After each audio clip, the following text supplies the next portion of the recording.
Reptichip sets new standards for reptile substrates.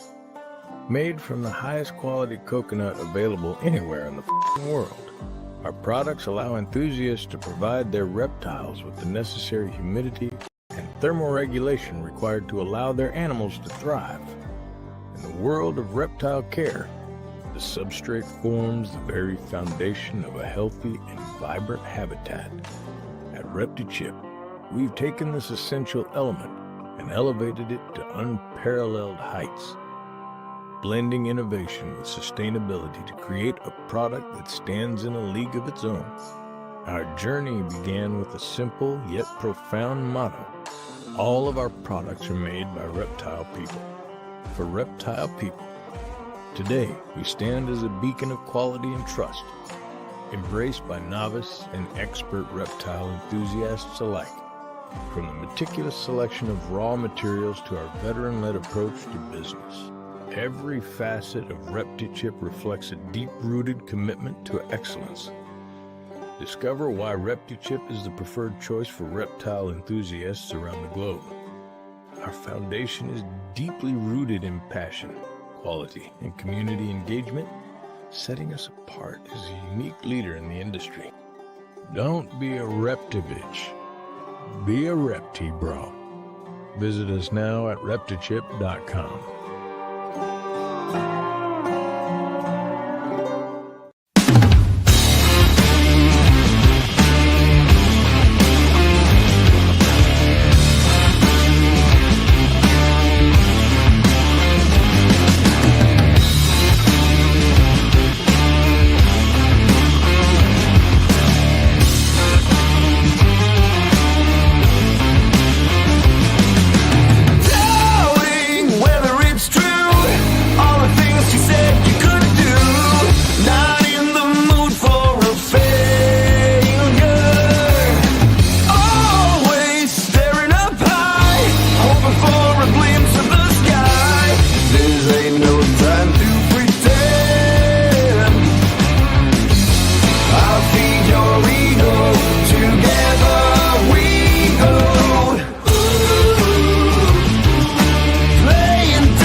Yo, just kind of blanked out there. I don't know what happened, so I don't know if you guys could still hear me or not. Do me a favor and let's see. Tim, can you hear me? Yeah? Okay. All right. Thank you. Fucking at least Craig gives the nod. Okay. Right off the bat, want to let everybody know that this episode is brought to you by Redline Shipping. Okay. Redline Shipping fucking caused me a little drama in the last few days. But that's okay. I'm still a diehard Redline guy. Want to let everybody know it's not true what everybody's saying where FedEx does 90% of the work, because Robin and his crew, Ed and AJ, they actually got somebody to go on a truck and find my package and make sure it was delivered to us. Okay. So for everybody that's saying FedEx does all the work, but then they blame the shipping company when if they get a DOA, I mean, really, does that make literally any sense? Okay. If it's all FedEx, why are you blaming the shipping company? Right. Anyway, use the code Robin60, get 60% off your first two packages with Redline, and use the code Fatman5, and you will get an additional $5 off shipping with Redline. So it's definitely worth it. The customer service is worth it, and what they could actually do for you is worth it. Now, let's just see who's in the room. Shauna, why don't you bring up a couple of quick people? Fucking Shane is double dipping. Okay, so thank you, Shane, for everything, man. HJS Serpents, they've been helping us out a lot, Rich and Sarah, so I appreciate you guys coming. Fucking Samson.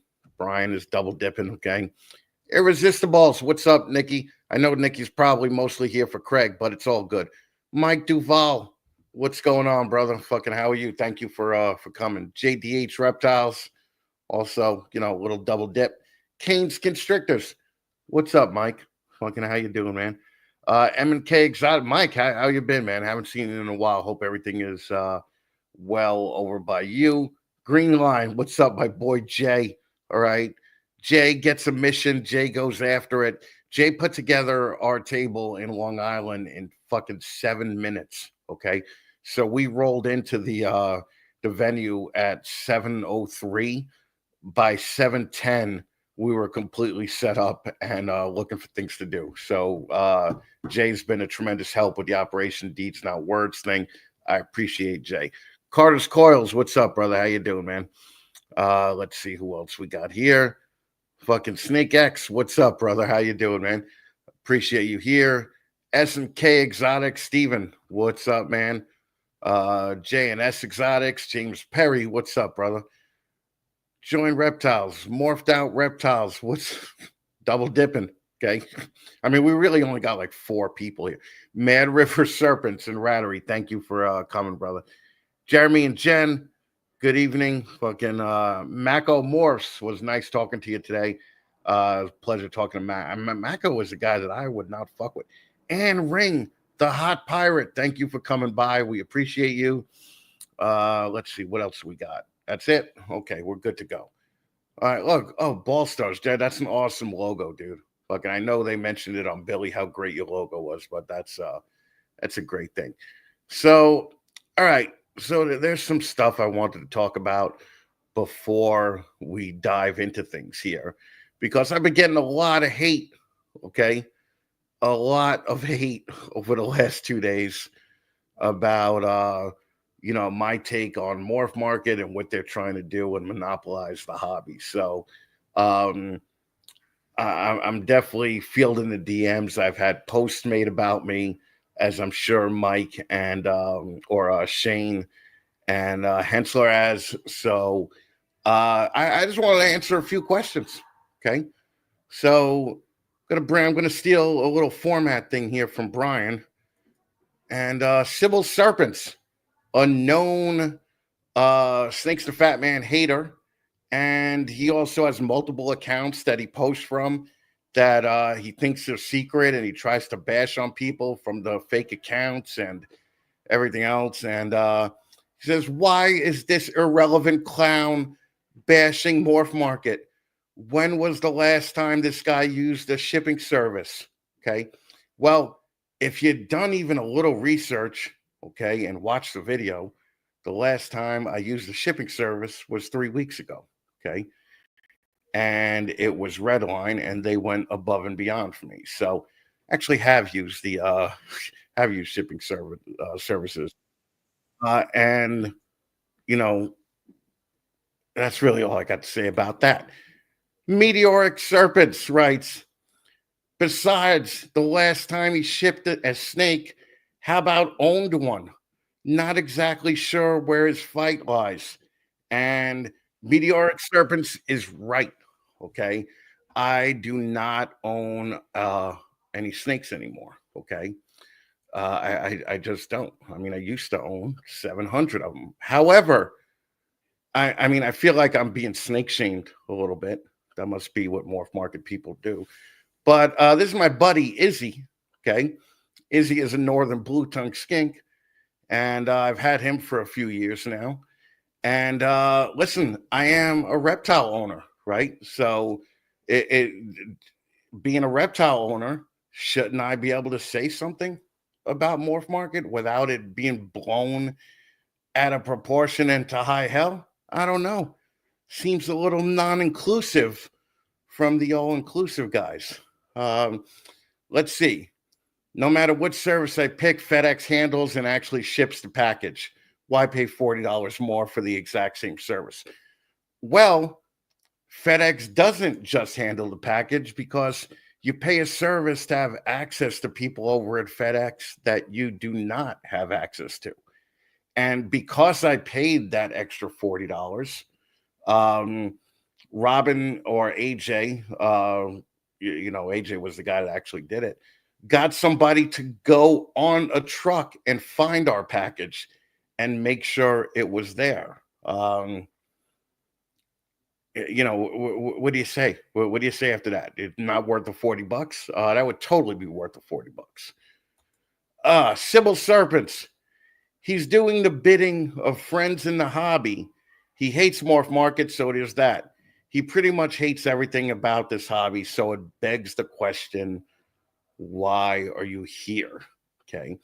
And that's a legit question. However, I would just answer that with saying, I bring on the best people in the hobby. I introduce new breeders to the fucking hobby and to the public 22 times a year. I have the best sponsors and the biggest sponsors in the hobbies, actually sponsor the show. And I've donated or run donations with thousands of dollars going to USARC, thousands of dollars going to disabled veterans. I would posit, Civil Serpents, that I have done more for the hobby than you have, my friend. So, but it's okay. Keep talking for those fake accounts. Damn right. And they get all expense paid trips to Tinley and Canada on Redline's dime. The truth of the matter is, I've never gone to Tinley or Canada on Redline's dime. I think Redline gave us a couple of $100 for gas on the last trip to Canada. So that's an outright fallacy right there. I don't know anybody who Redline fucking pays all their expenses to these shows. And if they are, I got to talk to Robin, because I feel like I'm worth a little bit more than $200. But here's the thing that I'm getting at: just because Robin is a sponsor, okay, doesn't mean that I can't have an opinion on MorphMarket. Okay, do you honestly think that Robin pays me enough to put up with all the shit that I got to put up with, especially when I put out a video like I did the other day? He does not, my friends. Okay. And somebody also said, I'm just doing this for clicks. And what I have to say to her is, I don't give a shit if you click on me. I've been here for almost a decade. Don't you? If you had watched any other shows prior to the video that you saw, you would know that I don't give a shit about clicks, because fucking I've gone from the lowest clicks possible, and then I've had thousands upon thousands of people watching. It doesn't make a difference to me. YouTube provides coffee money. I have a real job. Okay, I have a real job because I looked out for myself and didn't think fucking, oh, I can make a living breeding ball pythons after 3 years or 5 years. So no, I do not care about clicks. I don't care if any of you watch this. People watch this because it's funny and because we give a different take on it. Okay. And again, why do you think the best people in the hobby are involved with me if I'm such a fucking dirtbag that all I want to do is take down MorphMarket? Okay, I'm seeing something that MorphMarket's doing. I'm not liking it. I made a video about it. All right. So really, that's all I got to say about that. Okay. But just so you guys know, Herps is also a sponsor of Snakes and the Fatman. Herps was in Rosenberg, the Jew capital of Texas today, and they crushed it. Okay. Go to herpshow.net and find out where they're going to be over the next month. And if you're in that Texas, Oklahoma, Louisiana area, go check them out. They're probably the best run show circuit in the country. So now what we're going to do, really quick, listen, deeds, not words. This is what we're working towards, man. Every dime towards every shirt that we sell is going to Camp Freedom in Pennsylvania, okay, where they actually take vets or disabled vets out of a clinical setting, and they let them do what they used to do. All right, they let them do They give them a chance to go hunting and fishing and camping and basically put them back into nature so that they could get some semblance of the person that they used to be before they got their disability. Okay. So these are all the guys that have been monster contributors to the Deeds Not Words campaign. And there's more of these guys now. Okay. There's even a couple of women that we're going to update the ad who have put in everything. So listen, go buy a shirt. Okay. Help out a disabled veteran. We actually surpassed our original goal. I think the first goal was 3,000. We upped it to 5,000, and now we're going to up it to 7,500. And again, all of the profit of the shirts goes to Camp Freedom in Pennsylvania. We're actually going down there to drop off the donation. We're going to film everything and show everybody what Camp Freedom does. So I'm definitely looking forward to that in July. So anyway, we're going to stop the drama now until later on, of course. And we're going to move on with the show. So, fucking 15 minutes, sponsored by Canova and Clutch. Why don't you guys check out the Clutch ad real quick?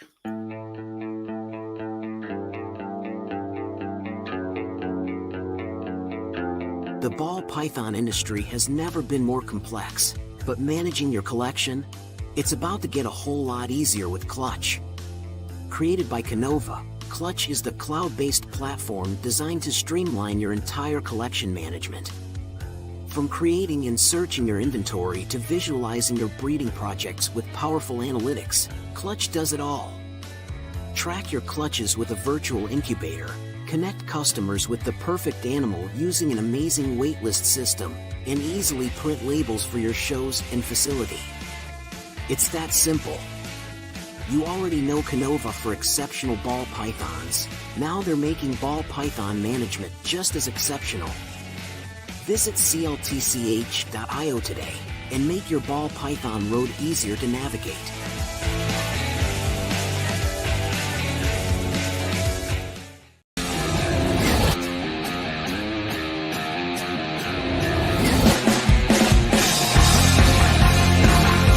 Ladies and gentlemen, boys and girls, children of all ages, making the Fatman proudly brings to you its new breeder segment, 15 Minutes of Lame!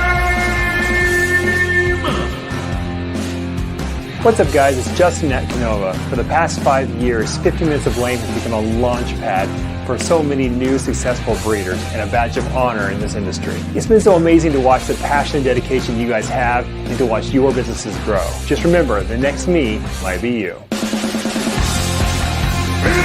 Minutes of Lame!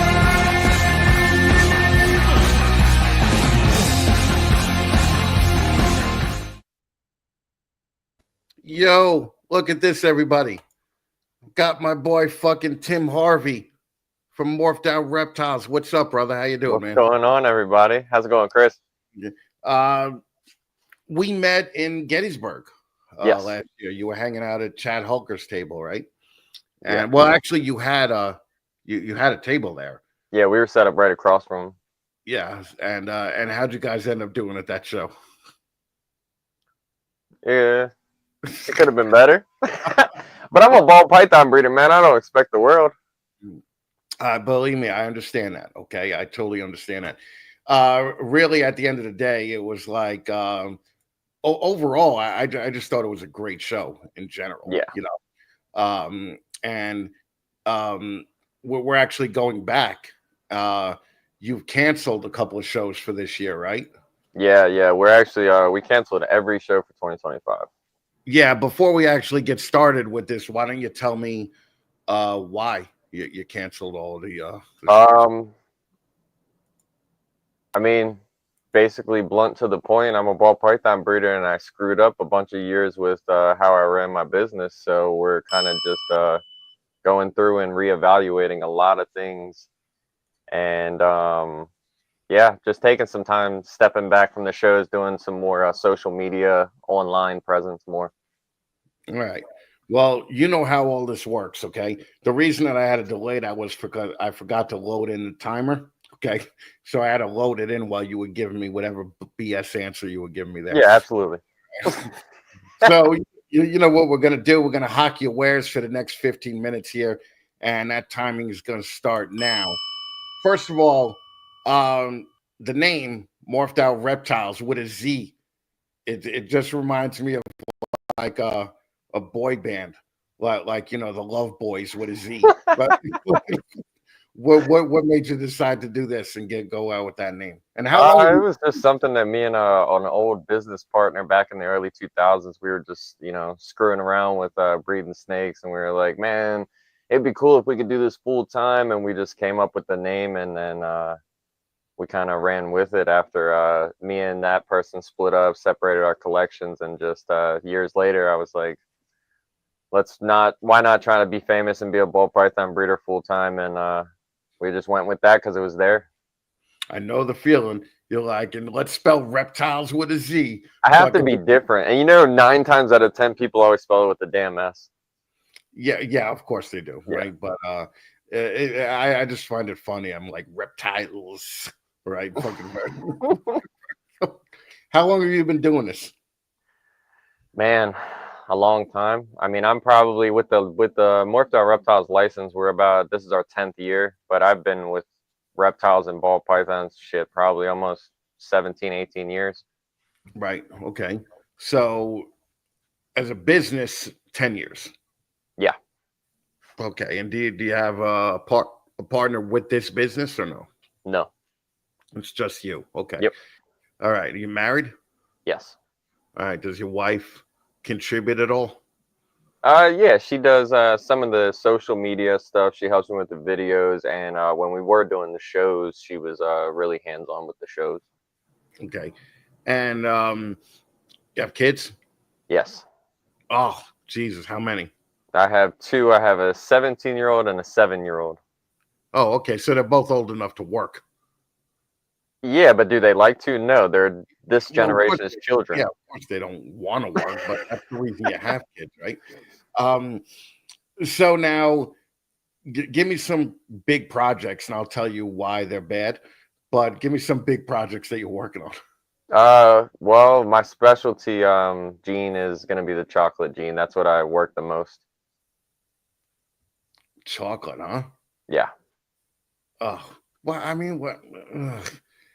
All right. Yeah. No, I guess that's cool. Super chocolate, like I mean, I just don't get it, as far as the chocolate gene goes. What do you have it in? Like, are you, because you're friends with a lot of big people in the hobby, right? I would like to think so. Yeah, like when I met you, you were just hanging out with Chad Hulker like it was nothing. I mean, not that Chad is a monster, okay, in the hobby, but fucking, he's pretty fucking, it's pretty much up there. Yeah. And like when you're hanging out with Chad, do you look at your collection and just be like, damn? Or when you're hanging out with Chad and you look at his collection and you're just like, damn, I got this. My collection is just as good as Chad's. I mean, no, not really. I mean, honestly, the people that I surround myself in my, so to speak, corner of the industry, I learn from everybody. So like if I have issues in what we're dealing with now, I can always like look to my buddies or look to the people that have been helping me and like, get information, get some experience, just get advice, whatever we're doing. Yeah, well, I mean, Chad would be a good guy to get advice from, right? I mean, Chad has been doing this forever, and he's, Chad is up and coming, one of the top, 20 people in the country, I think, doing this.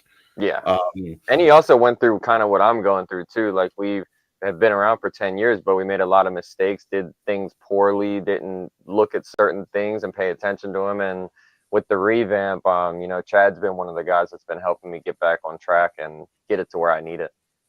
Well, it's actually interesting that somebody on 15 Minutes has self-realization.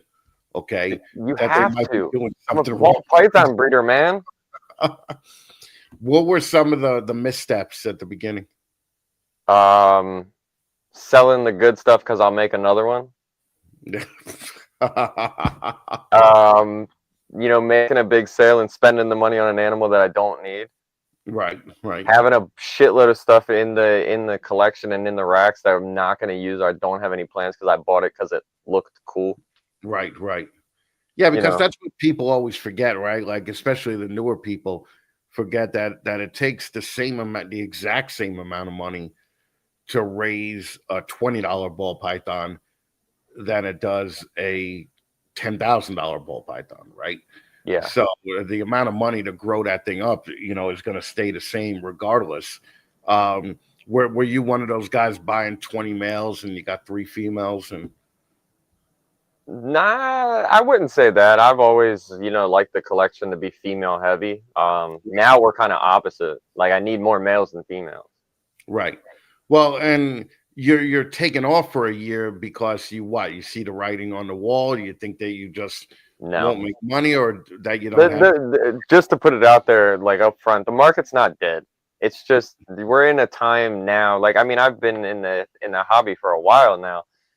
We're in a time to where it's like me and the same person have the same snake for sale. Why do they want to buy it from me versus the next guy down the table? Right, right, You have to focus on certain things and pretty much make sure that again, like me, I used to breed for shows. Like, oh, I need to make this to take it to a show. Screw all that. Like now it's just focusing on what we like, and hopefully we find a couple people that share the same interest in the project and we can move it forward. right. Because you are right at the time where by saying there's always another snake right now. I mean, very rarely are you buying one of one, right? No, Like, you're not. And even if they tell you you are, 9 times out of 10 they got that in the rack already sitting on eggs. right, exactly, But that's the thing. I mean, with people nowadays, the new guys that are coming into it, it's a money scheme, man. They always want to. We're gonna be rich in 2 years. Dude, I've been doing this for fucking 10 years. I'm not rich yet. Yeah. That's well, even the people that are making money aren't rich at it, right?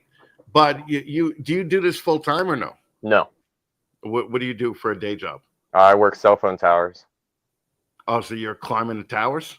Not anymore. I stopped climbing probably about 3 years ago, but I've been doing that for about almost 14 years. And was your business ever at a point where you were like, I could quit my day job? Okay. That's what I don't understand about young people now is like younger people, they have the energy and the wherewithal to work a regular job and do the ball pythons, right? Like when I see people saying I'm going to go full time, I'm going to quit. I'm like, you sure you want to do that at 28 years old or 30 years old when you have it in you to make a ton more money just by keeping your day job?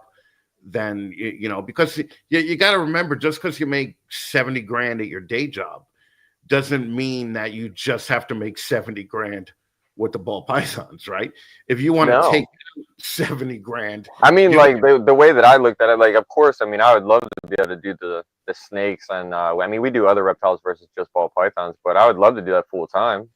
But at the same time, in order to do that, man, I would have to make like 100 grand a year, right, just to even like be remotely comfortable, right, to what you're doing now. Yeah. With your day job. Yeah. That's why I always question when people are jumping the gun on saying we're going to do this full time. You just may not want to do that. I think you're going to have to earn double with the snakes than your day job to make it worthwhile. And it's also one of those things to where it's hard, man, because like I don't want, like you had, I mean, years ago, man, I don't want 700 damn snakes. I don't want that. Yeah, it was not cool, man. I mean, 2 years ago, our numbers were probably around 350 to 400. Right. And it's just me with a full-time job. Like we did a lot of downsizing over the last year and a half with the restructure and everything. And I think now I'm down to like 110 animals. Right. Well, which is a hell of a lot more manageable. But even with 100, that's still a full-time job after your job. Yeah. I could work 16 hours during the week every day, and I'm still spending 4 or 5 hours in the snake room every day. Right. And do you do your own rodents too on top of it? Unfortunately, no. That's another stupid mistake that I'm going through. Are you attempting to do your own rodents now? Yeah. That's mainly one of the reasons why we took off from the shows and kind of eliminated most of the expenses where I could this year because I want to get a rat building put up out back and start doing the rodents. Well, that's fucking rough, man. That's going to add a lot more time to your already busy schedule. But it's going to save me a lot of money. Yeah, no, truthfully. Like, that's what people don't understand. You know, we spend, you know, anywhere from $10,000 to $15,000 a year on just rats. Right. And that's not even including the time that it takes us to go get them and everything like that. All of that could be, you know, more money that we're putting into the animals or going and, you know, spending, you know, 10, 15 grand with somebody for future stuff. And do you do national shows at this point or no? I was doing Tinley. We did Tinley for about 6 or 7 years when I was on the Reptichip team, but we've been I think this is our 3rd year that we've missed that show since we left Reptichip.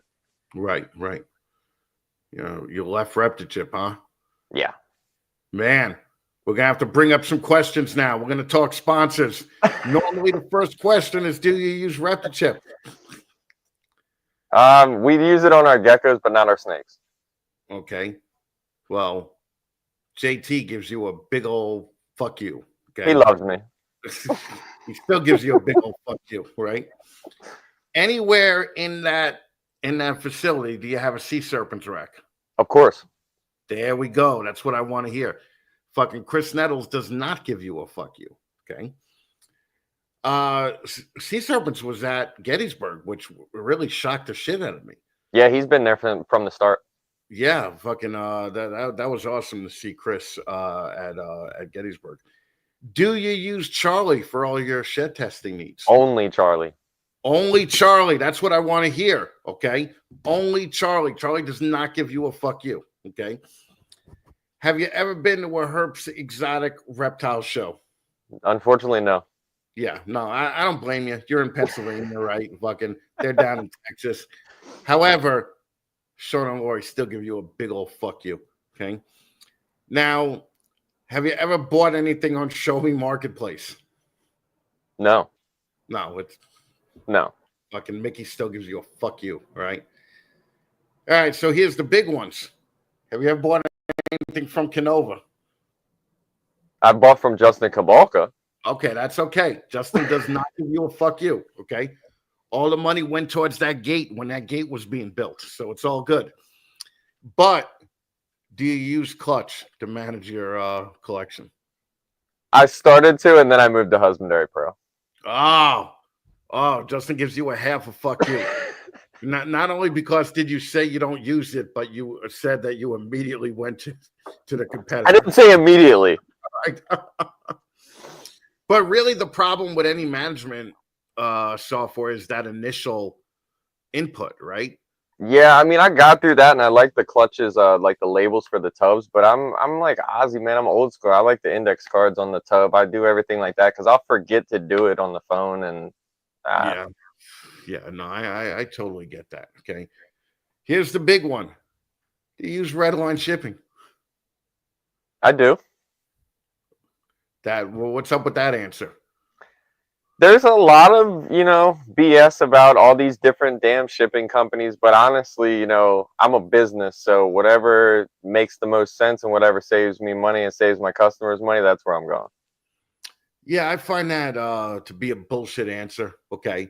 But I love Robin. I love their team. I have used Redline for, I think we were using them for about 3 years now.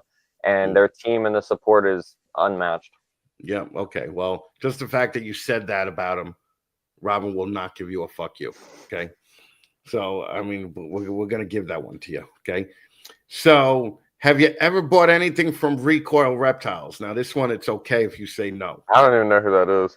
Yeah. They're a Texas company. They build cages and racks. So, Alan's still going to give you a big old fuck you. But, it's what happens. Fair enough. Now, where are you on Instagram? On Instagram? Dude, I mean the name, right? Morphed Out Reptiles on Instagram, just as it's written on our name. Right, okay. With the Z. With the Z, people, not an S. With the Z, okay? No spaces or anything like that. No spaces or anything. Yeah, no underscores. or do you have a YouTube or a TikTok? Like where do you where's Yes, the future? we've been recently trying to amp up our YouTube, so we are on YouTube. All right, but not TikTok. No, Okay, do you plan on going on TikTok? Because it's real easy to get maybe. followers. I gotta get used to it. Well, I mean, it doesn't fucking matter at this point, right? So fucking because your time's up, right? But seriously, Tim, are you going to be at Gettysburg next month or this month in 2 weeks? Yeah, we're not gonna be set up, but I'm pretty sure that I'm gonna come out just to say what's up to everybody. Come hang out with you, Hawker, Chris, all the guys that I don't get to see, being stuck in this damn state of Maryland. Yeah, Maryland is just Yeah, okay. don't worry, it's terrible, bro. Yeah, no, I'm well aware. Okay, I'm well aware. But that's awesome. I'll get to hang out with you next month. It's gonna be fun. We'll have a table. We'll be set up next to Green Line and Sammy. Nice. Yeah, so we will see you there. Seriously, Tim, thank you so much for doing this shit with me. I appreciate it. And here's the last man, question. I appreciate you having me on and bringing me on. Are you going to win in the 15 Minutes of Lame contest at the end of the year? Sounds good. Fucking that's not a yes. Okay, I need a yes. Yeah, I'll be. Yeah, definitely. Right. Just saying. All right. Just saying. We need that yes. Tim, thank you for hanging out with me, man. And I will see you in 2 weeks. Thanks, Chris. All right, fucking Tim. What the fuck's your last name? Harvey. Harvey. From Reptiles. Reptiles. Go follow him on Instagram. Thanks again, Tim. Thanks, man. Yeah, brother.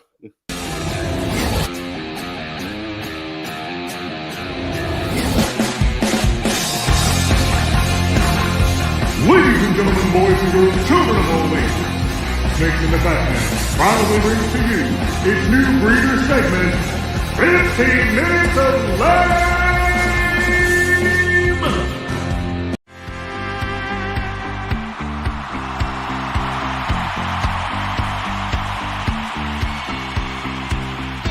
Have you been to a reptile show recently?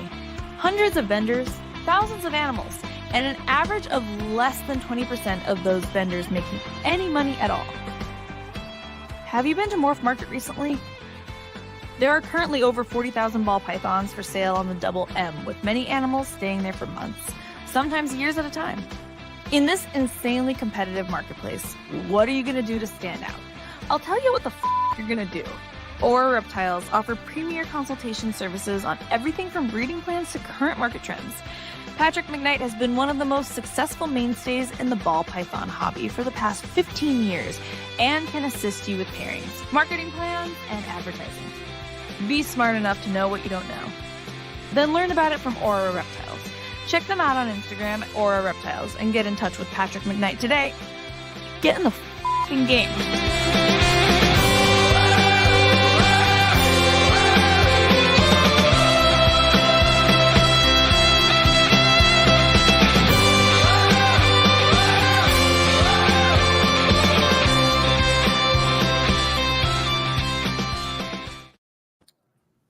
Oh man, look at these morose motherfuckers right here.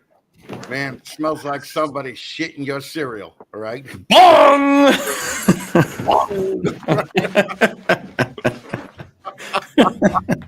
Define that word, please. Shane got it right away. Okay. Fucking $15, little man. Put that shit in my hand. That was for all you kids out there. That was from Chasing Amy, okay, with Jane Silent Bob, and yeah, nice that Shane showed off his age right away, okay. So this is the first ever 5-person panel. It's like, yeah, we're like the white Menudo minus Brian, right? Thanks. I'm legit. That makes Brian Ricky Martin then. Yeah. Luke called me the wish list, Ricky Martin. Yeah. Well, just so everybody knows, we got Bash Coder here. We got Shane Kelly. We got Dave Hensler, and we got Brian Rivera. And 3 of us have had a bad couple of days. Okay.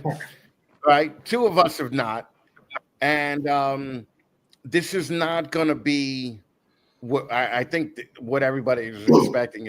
It's going to be a MorphMarket bashing show, and it's not going to be. As a matter of fact, I want Shauna to bring up any disagreement comments on the screen, and we'll address them all. Okay, but before we get into that, Craig and I have something coming up, and I really want to talk about this because this is going to be a pretty cool thing. It's going to be a non-YouTube video event, right? Which is like weird to say, right? Like it's like we're doing a video event, but it's not going to be on YouTube. Okay, Craig, why don't you explain it and give the elevator for Epic? Yeah, man. So it's called Epic, the Exotic Pet Industry Conference. And if you've ever been to any sort of industry conference, it's similar, where you have a bunch of sessions and you get to plan which sessions you want to attend. And it's all live and it's all free. And it's on April 4th. I liken it to sort of like a TV with 5 channels. And you can turn the channel to any of the 5 channels for the full 3 hours. And you can just sort of make your own conference out of which of the topics you find interesting. So we've got, probably 23 speakers across 16 topics, everything from YouTube to marketing, podcasting, promotion, growing your brand. And then we've got one that's just about macro industry issues. So we've got, leaders in the industry coming in and telling you what they're seeing in the market, what they're seeing changes in the consumer behavior, change in the consumer base, changes in hard goods and sidelines and lots of things like that. So it's really good for everybody. It's not a ball python show, just to set expectations. We've got people that are, we've got tarantula cribs, we've got Pangea on the gecko side. We're covering the scope of exotic pets. But I think there's going to be something in there for everybody. You got to sign up at epic.live. So that's what you need to do, because you have to log into this system to watch all these. And if you don't get to see all the videos, that's all right. We'll have them up for a long time, and you can go back and watch any ones you missed that you wanted to see. Thank you, Shauna, for putting the link in the chat. I think it's pretty funny that pitch. Craig, I think it's funny that Craig did a callback to when he was growing up with a TV with only 5 channels on it, because fucking click. I even did the back in my day. That's how Craig grew up. Fucking so yeah, everybody go sign up for Epic. We're gonna have some information about it at our Deeds Not Words table at Gettysburg. So come by and pick up a card and learn all about it and sign up. Now let's talk about what's been going on this week. I think that Shane and Dave put out videos that were much more eloquently done than mine was. Okay, like with me, you're gonna get it.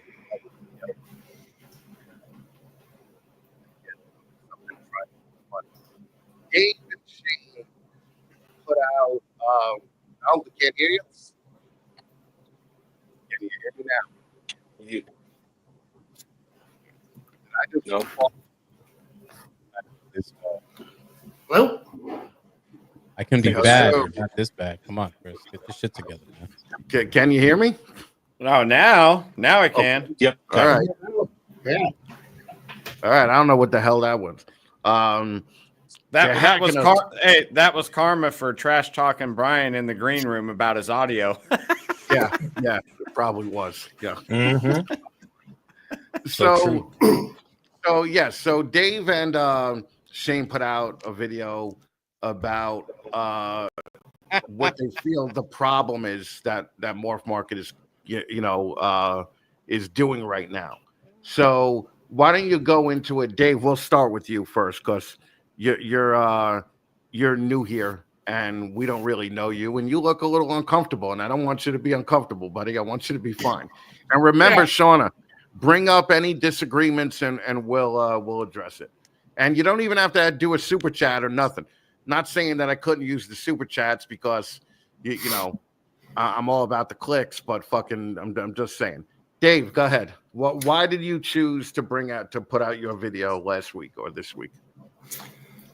My video. So originally, I made a video like 3 weeks ago when the whole green check mark thing came out, just because I personally feel like it's a facade. It's there really just for MorphMarket to bring in more money through selling labels than it is for actually protecting buyers or sellers for that matter. I mean, sellers have no protection.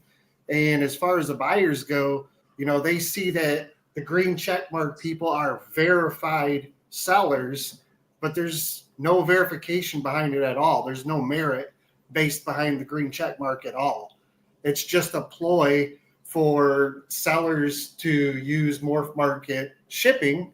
So MorphMarket makes money, and there's nothing there that actually allows the buyers to know they're buying with confidence. Well, now to be fair, okay, MorphMarket says that it's not seller protection, it's buyer protection, okay? But correct. The people that are going to be looking at MorphMarket are going to immediately go to green check people before they go to non-green check people. That's just the mentality of people, right? It's like Amazon. You immediately go to the best sellers or the recommended products right away. So the breeders are feeling forced to make sure they get that green check. Okay, correct. That's what I think the problem is, and then the problem also is they have to switch over their shipping as well. And MorphMarket is saying that they're going to come out with a way to let people keep their shipping companies now, and that just goes to my point that I made a couple of months ago, that MorphMarket releases products a couple of months too early. Like, you can't tell me that MorphMarket wasn't expecting this response. No platform out there offers sales protection.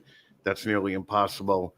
There's a reason even Amazon or eBay only offers buyer protection. Okay, that may be true. That may be true. But the sellers know that the people are going to automatically go to green checkmark people first, right? Which means that non-green checkmark people are going to lose out, on that. Dave, if you were to use MorphMarket shipping and save money, you could get a nice setup. Maybe, but that's okay. I don't need to sell out for it. Now Shane left for a totally different, well, some similar reasons, but also mainly a different reason, right? You basically weren't selling expensive animals on MorphMarket for the last couple of years, right? Yeah, it's become more of a pet buyer's market, which is totally fine. But those type of customers are going to go, like you said, just like go straight to the green check marks because they don't really know, about reviews and whatever established reputation. So, I mean, I think the whole thing's a passive aggressive extortion attempt towards newer breeders that don't have a bigger name. I'd have more respect for Darian if he just came out and said, hey, I'm trying to put out the other shipping companies out of business, and this is how I'm doing it. Man up and grow a sack. So wait, but I've been saying this for years. So you know what? All of you can kiss my ass. All right? Because you guys leave me out there on an island by myself. And now, because you got patches from Redline, you're all mad that Darian is doing what Darian does. But wait here. Darian just said he gets 12 to 15,000 new users per month. So those new users are paying something, right? So that's why the shipping could be a loss leader, right? like if he's getting 15,000 new members every month, even if they pay $10 a month, it's 150 grand. So what? I thought he meant buyers. 15,000 buyers. Yeah, I Do you mean, think you he don't knows have to pay sellers? to be a buyer. Yeah. You don't have to pay to be a buyer on the platform. Okay. No, of course not. What is a new user? Is that a clicker? Is that new traffic? What does user mean? Well, yeah, I don't know.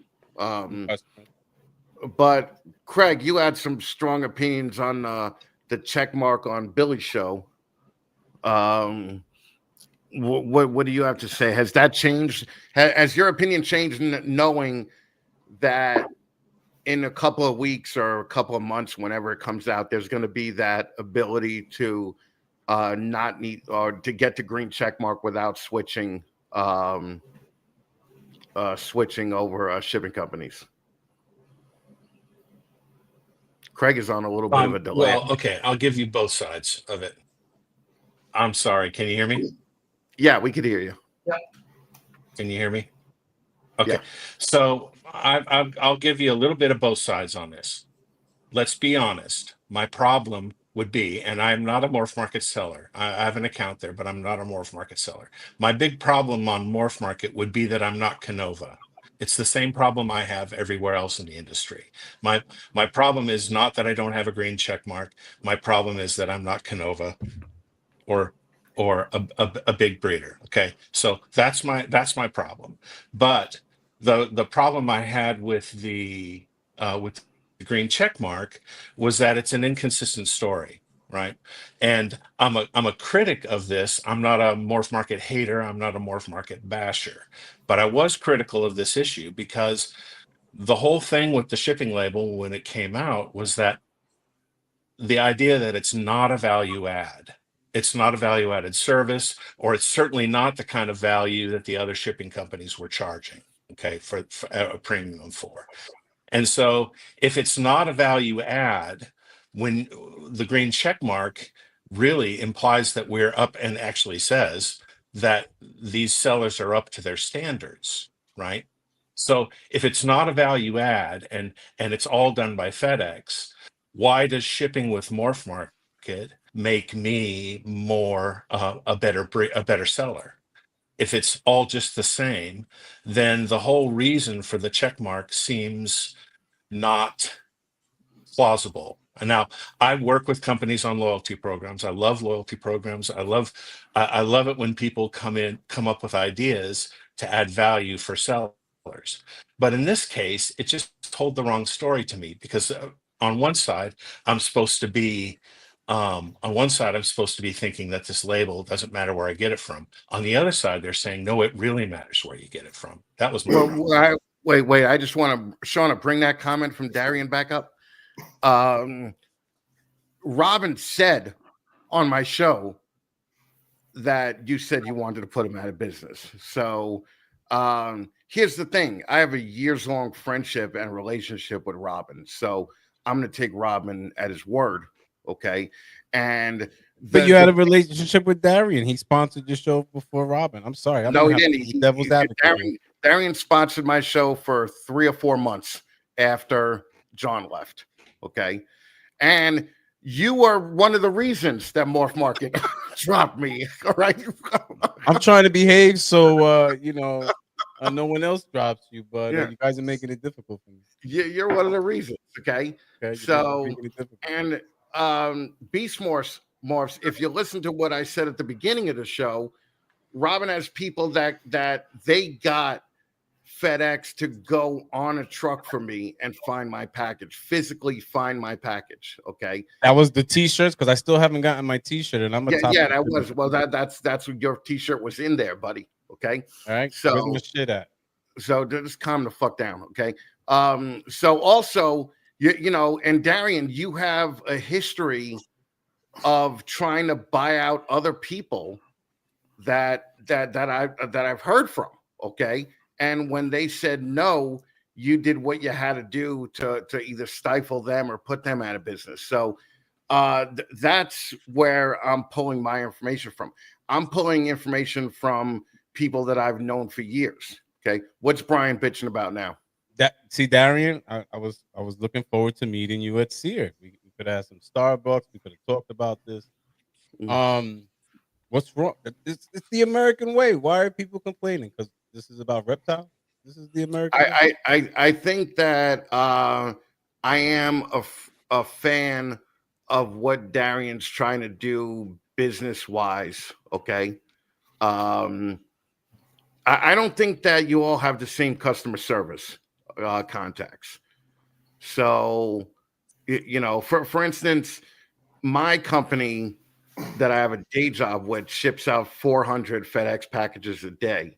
So we have a better rate than Robin or MorphMarket could give us. I'm with Limey on this. You should get him on here because I've been You want trying to get Darian on? Get Darian on his show forever, and he just gave me a shitload of excuses. And Yeah, look, do you want to get? He has Darian? my loyalty now. I got a $3 T-shirt from him, so all my loyalty goes to the MorphMarket now. Yeah, all your loyalty, huh? So, I would have Darian on. Do we have a way of getting him the link, Shauna? Are you like Darian? Do you want to give out your email or become friends with either me or Shauna, and we'll send you the link? I'm going to hazard a guess and say it's Darian at morphmarket.com, but that's just a hazard. Yeah, it may be that. Yeah. So, all right. So, Hazardous, very hazardous. So, Darian, is that a yes? You'd like to come on? And why isn't Darian at Tinley? Part of? Like, isn't Darian at Tinley? I don't know that he's not. I don't know. Oh. I don't know, but he wouldn't come on my show and lot then he of gets in the packages. sack. Come on, Darian. This is what Shane was talking about. Grabbing your sack. Grab your sack. Come on, put all these men in their place. I'm with you here. Me and you against them. Come on, Darian. Fucking, I knew Brian would be a dick. Okay. Darian, do you want to come on? Yes or no? We'll figure out a way to get you a link. MorphMarket is not acceptable. That's right. Mike Duval has a braille screen. Okay. He can't figure out what's going on MorphMarket. Sure. I have. Come on, Darian. Let's do this. So how do we get him the link? Send it somewhere. Send it to Facebook. That Darian at morphmarket.com. I think we're still friends on Facebook. I don't think you were ever friends. Kenny. Facebook. Darian, is that where you organize shuffleboard tournaments?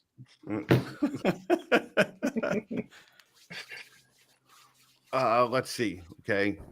Facebook is deactivated. Okay. All right. So I'll try sending him a link on Darian at hold on. I just sent it to him over Facebook Messenger. Well, on another note, I'm sorry, Dave. He just looked at it, so hopefully he can get it. So on another note, you know, when it comes to business, there's nothing. Sorry about that. There's nothing that he's doing that isn't what people do. I mean, I just don't understand why there's so much animosity. Then I share sentiments with Shane. It's just don't come across like, you know, we're starting this whole cult and I don't pay myself anything and etc. and blah blah. It's always this virtue signaling BS, man. That's my thing. Just say I'm coming for you. There are many things that I do in my business that parallel things that he does. I just let you know I'm gonna do it. I let you know if it comes to my money, I'm gonna do it. Darian, greetings. How are you? Turn your phone. How you guys doing? What's up, Darian? You've done enough of these already to know to turn your phone landscape. Come on, man. Right. You're messing up the visual. Hey, I might have spotty service out here. I'm out in some town right now, so I don't know where I'm at. Are you you're not at Tinley? I'm not. Well, okay. Well, visiting family. So. All right. So let's talk about grabbing your balls. What's the issue with just straight up saying, listen, I'm coming for these companies. They rubbed me the wrong way at some point in my life. They either didn't partner with me. I wanted to do some type of collaboration. They said, fuck you. So now I'm saying, fuck you back. Well, if I said that, I'd be lying.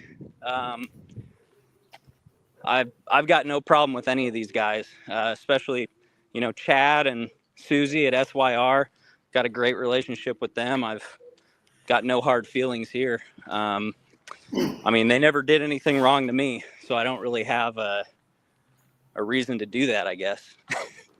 It's just a natural progression, you know. If you have a business and you have something that you want to do, when I first bought MorphMarket, actually, I was going to integrate shipping into MorphMarket, and I approached a few of them about that. It was just complicated because I'd have to choose one of them. And yeah, but didn't you make Redline the official MorphMarket shipper for a while? John did that, but it was only a discount code. It was kind of a sponsorship.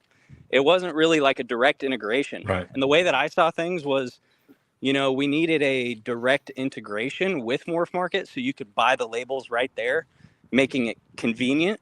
And I would have had to choose one shipper, and I felt like that would alienate a lot of people. Of course, doing my own thing would also alienate a lot of people, as I can. But one makes you more now. money than the other, right? Well, that's part of it, yeah. But I don't really Thank make you. any money yet, so I mean, it's something that, you know, it's going to be MorphMarket. You know, it's really a 5 to 7 year payoff for me. So somewhere between 5 and 7 years is where I'll be able to take my first paycheck from MorphMarket. It'll be a nice one. I don't know. I mean, maybe. MorphMarket's expensive. You know, you got these other platforms like Palm Street, for example. You know, they charge around 9 to 12% transaction fee plus a membership fee that's even more than MorphMarket. Our average, if we factor in the revenue that MorphMarket generates, the millions of dollars a month in revenue versus our actual cut, it's about 2%. So about 1.5% actually. So it's the cheapest marketplace out there. And I mean, really the membership fees alone, if the only way for me to make MorphMarket profitable on memberships would be if I fired probably half of my staff. Because I lose money right now. Right. But by saying that, though, yep. You could see that the only reason that the shipping companies would be profitable is if they fired half their staff, because they have to pay the staff. They have to pay, you know, everything else. So, So really, it's the same thing. Shane, I know you got stuff to say. So Shane, why don't you say? And first of all, I want to apologize to Craig, because Craig did ask at the beginning of this, was this all going to be about MorphMarket? And then we got MorphMarket. Okay. For the record, I asked you the same thing. You know, I said I didn't totally want to didn't be all expect about that. MorphMarket. Okay. So, however, I will say, in Darian's defense, it took balls to come on with 4 people that are basically shitting on his company right now. So I also just skipped my dinner. My dinner was just getting done, and I'm gonna go get some fast food, some McDonald's or something after this. So. Well, all right. So Shane, go ahead. My issue is I've been a loyal MorphMarket customer since I got in 2019, put in a bunch of work for good reviews. And now, because I'm not going to convert to MorphMarket shipping, I won't get a green check mark. And I mean, to me, as the business side of it, like MorphMarket only brings me pet buyers. I sell all my other stuff off of outside of MorphMarket. So, I mean, you told me when you first took over, if I don't like it, to leave. So I'm leaving. And I mean, that's pretty much all I have to say about it. But also, isn't MorphMarket turned? Didn't you really turn it into a pet marketplace, not a breeder marketplace? I mean, it was always a pet marketplace. The average, when I bought it, the average animal was being sold for around $450 to $500, and we're still right around the $400 range. So it's dropped a little bit, but I mean, when you factor in, you know, we've spent hundreds of thousands of dollars on, you know, advertising and all that. We've gotten a lot of new people. We're getting a lot of new customers.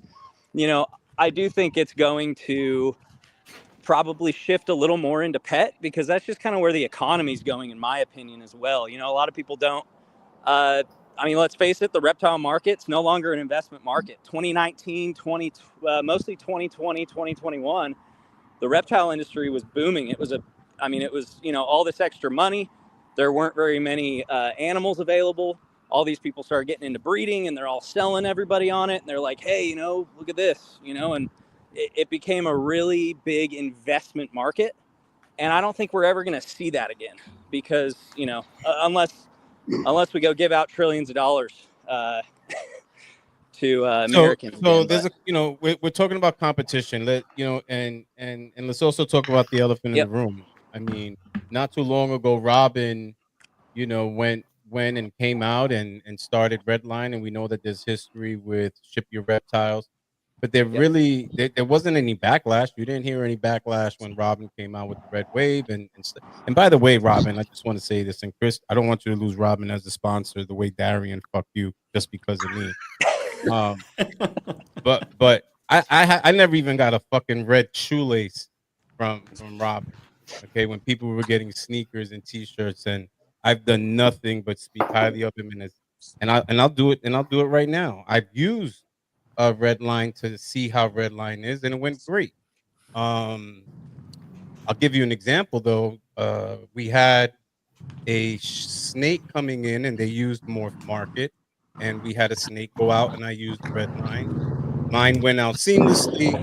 The seller did not even know I didn't pick up this snake. I didn't know he sent the snake. It sat an extra day in FedEx. There was no communication. There were a lot of red flags that should have been stopped at different points along the way that were never stopped. And this is literally 2 experiences the same day. That's the difference that I value in a company like a Redline, where you have that customer service. And when you're dealing with live animals, and you're always talking about the amount of live animals that you're dealing with, I think that we have to take that into consideration, that customer service is more than just, oh, well, your package didn't make it today. Oh, I completely agree with that. We have very experienced people on our team. I mean, as I said before, we ship over 1,000 packages a day through Dubia. It's live bugs, but still it's a living creature, and we have to be on top of our game. And we've shipped over 1 million packages over the years, and some of the people on our team have shipped thousands, tens of thousands even. And we really, there's going to be instances where shit happens. I mean, that's just the name of the game, especially the last few months. There's been a lot of issues in the shipping world when it comes to weather and fires and just once in a lifetime storms. There's been a lot of that's been going on, but I mean, overall, we have a 0.1% DOA rate so far with over 20,000 shipments already. Right, but if you just say that FedEx does all the work, that 0.01% rate doesn't mean anything. No. Well, I mean, number one, I never said FedEx well, let does me all put the it work. this way. They are the ones that are shipping the product, the package, the box. We don't have control over that. FedEx is doing 95% of the work, I would say, because 95% of the work is the physical picking up of the package, the transit on a plane, on a truck, and then the final delivery. There's a lot that goes on there, and we're essentially a middleman. I mean, we deal with FedEx, we deal with the customer and the seller, and we try to make sure that the package isn't delayed. We try to make sure everything is obviously taken care of correctly. And when there is an issue with FedEx, we have quite a few contacts at FedEx that we're able to reach out to, and we're able to get to the bottom of any problem that does arise. And so I will say, we probably do 5% of the work, 7% of the work. I don't think we could say that we do 20% of the work, because I think that would be a lie.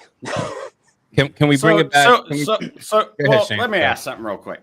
Yep. So are you okay morally, like taking a guy that's had an account for a year and used your shipping service 5 times and making his account look better than someone like me or someone else? Check, man. Hey, and like giving someone else a green check mark that barely has any experience versus someone like me that shipped to Alaska and all that shit. But by default, you're making them look better versus someone who's been loyal and shipped hundreds of snakes. I mean, I don't think it's right. Just because I refuse to ship my, change my shipping company, I ship my animals who I'm comfortable with. Well, there's definitely going to be a cost to it. Number one, I mean, that's a big part that, we have to assume the risk on, anything that does arise. So if there's a problem, I could give you examples, but there's breeders that have, just completely dipped out of the industry. And I mean, we can't really do anything about that. We got to just tell the buyer, hey, you're SOL on this, we can't really do anything about it other than continue to contact the seller and hope that we can get you a refund. But, sometimes they'll screw over 10 or 12 people. And, at that point in time, these people are out hundreds, if not thousands of dollars, and our hands are tied. So this is something that, I've always wanted to solve, and this was one way to solve it. I mean, I'm not going to say that I'm perfect and I've, rolled everything out immaculately, but, it's something that we'll evolve over time, and we'll change it, we'll improve it.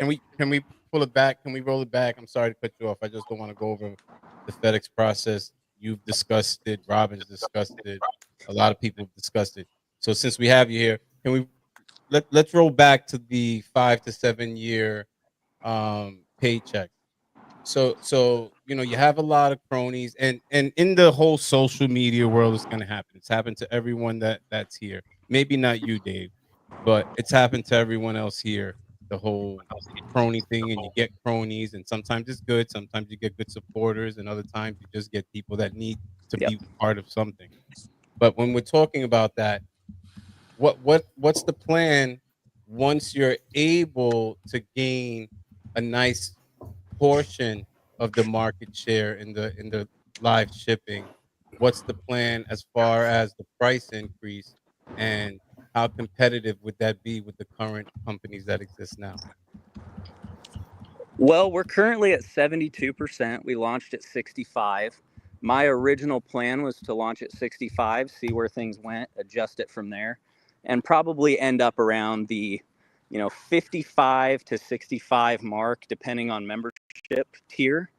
And now I think we're going to end up being higher than that. We're probably going to be in the 60 to 70% range for nearly all members. So we're going to keep them pretty high. I don't have plans on raising it a bunch. Again, it's not something that I'm just sitting here like, okay, how can I increase this and squeeze every penny I can out of it. So Dave, I think you want to say something. Go ahead, Dave. Yep. No, I was just going back to when you were talking about having to make the profits to cover for the expenses to pay out on any of these. So Are you finally admitting that the sellers are funding the buyer protection?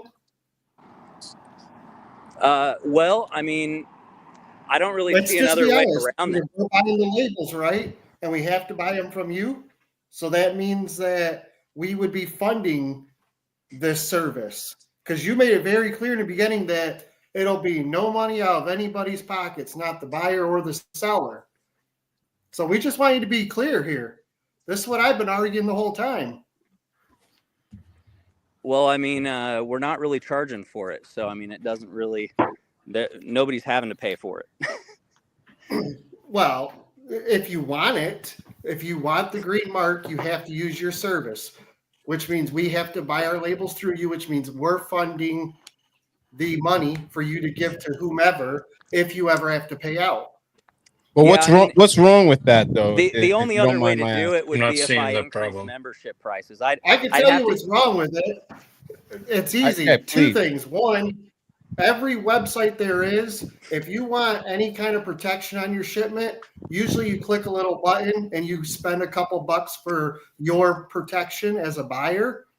Or two, most importantly, is because he just says that, 95% of the work is FedEx. And honestly, if MorphMarket isn't doing anything really to help the package get along and to verify any of the package, why do we have to ship to MorphMarket? because none of the animal protection is going to matter unless either the animal doesn't make it, or if it does make it to the customer and there's an issue with the animal.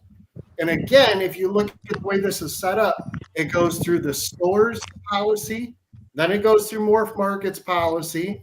So let's say an animal's DOA. That starts with me to work with my customer. And the only time MorphMarket's going to step in is if I decide that I'm not going to work with my customer. Yep. So why does it matter who I ship with? Because it's not going to start until either the animal doesn't arrive or it does arrive. And there's a problem with the animal. Do you buy anything on Amazon? Because there's money involved. What's that? Do you buy anything on Amazon? I do. And when you buy from Amazon, who do you choose to ship your package? I don't, but hey, let me answer this, because I don't choose who ships my package, but I just go with the buyers with the blue check mark. and Amazon ships it all. And they take a 15% cut. So if you go sell a product on Amazon, you're going to be paying out 15%, which means if they allowed Reptiles, you'd be selling a $1,000 animal and they're going to take a $150 cut of it, and you're going to have to ship it through Amazon. And I mean, and you're going to have to warehouse it in their warehouse. Yeah. But here's the deal. I mean, you've been dealing with reptile people long enough. You know that new people are going to gravitate towards the green check mark just because it's a green check mark. So you already know. I do think it's a small percentage. We've had a bit of an increase. Way more than small. I think that your average person will see that green check mark and be, verified user. Fuck, I'm going to buy from this one, leaving somebody like Shane in the lurch because he doesn't have that green check mark. So if Shane has the same animal and 5 people or one person is looking for it, and 3 out of 5 people don't have a green check, that person is going to buy from one of the 2 with the green check. That's just you have to know that going into this. Yeah. Well, I have a question. Okay. Are you going to filter searches by whether or not they have a green check mark? Algorithms. What do you mean by that? Yeah, like add a filter or like I can. Yeah, in your you come back with filters, all these filters. No, we're not planning on from your doing search that. engine. You're going to have filters. No, because that's what Amazon does with Amazon Prime. Yeah. So 2 things. Number one, we're not going to be adding any kind of filter to filter those out or filter other listings out. Also, a lot of people talk about the algorithm. There isn't really an algorithm with MorphMarket. I mean, it's pretty simple. It's animals get relisted or animals get newly listed, and it's all you're the one that sorts it. So as a consumer, you go on there and you decide how you want to sort everything. We're not like Facebook. We don't have some special algorithm where we're able to go in and I can say, oh, hey, I'm buddy with Bob Vu. I'm going to go push his ads to the top or give him some special treatment, So I wouldn't do anything like that. I mean, there's no way. It would have to be completely modified. And I think that even if I did add some sort of algorithm like that and implemented something like that, it would be pretty clear at that point. Because right now you could see all the dates on everything. I mean, you can go on there and see last renewed, or added. So there's nothing. Nothing. I mean, Craig's voice does it for me too. It does. But at what point will the non-green badges get like a warning pop up, like warning, we don't verify these guys, buy at your own risk type deal? We're not going to add anything like that. I mean, that would be ridiculous because I think it's only like 10 or 15% of sellers, if that, even have it so far. So, I mean, it would be. Darian, you can't give Shane a green check. I mean, you own the fucking company. Not that hard, man. But I feel I will like say we are going to be making some changes to it. So the breeders, the breeders that I talk to are looking at this like you're literally fucking the people that built MorphMarket, because when John came out with the thing 8 or 9 years ago, nobody was going towards the pet people like you are. But like right now, I'll go on websites like blabbermouth.com and I'll see ads for MorphMarket for a new pet. Okay, so don't you feel like you're hurting the people that built the company?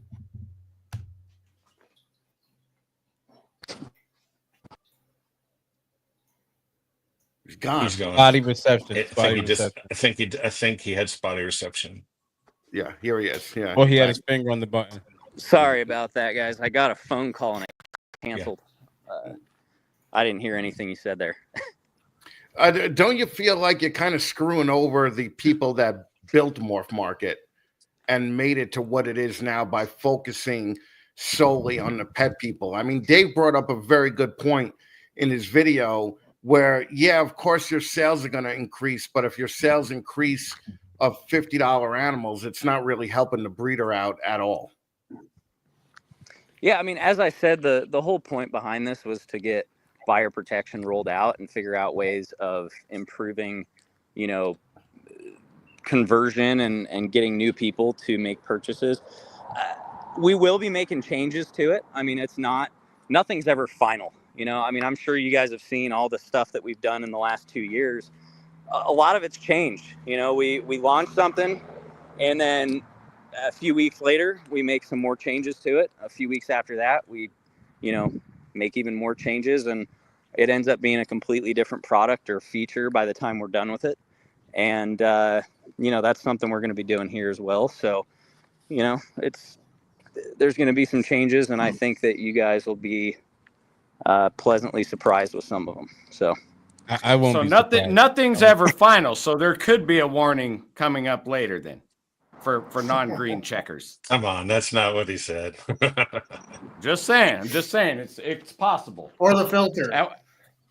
Yeah. No, I have no plan. You know what? How about this? If I add a filter or I add some warning if you don't have it, then I'll get back on here and you guys can just roast the shit out of me for 30 minutes.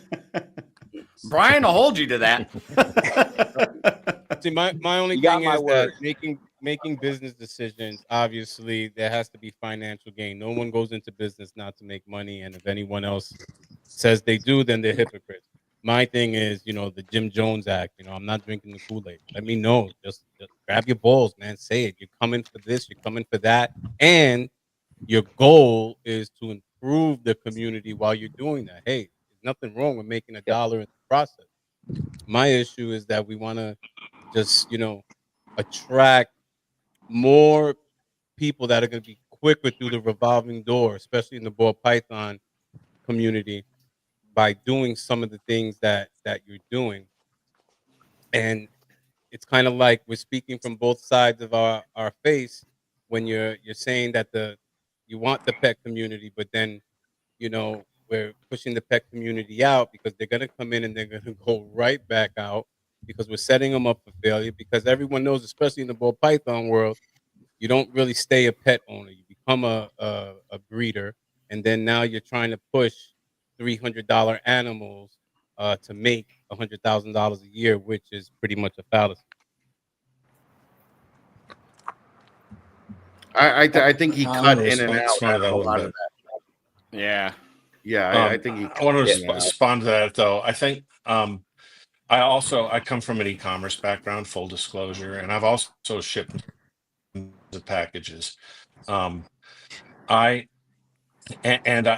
printed and I currently print tens of thousands of shipping labels in a week. Okay, that don't go on e-commerce packages.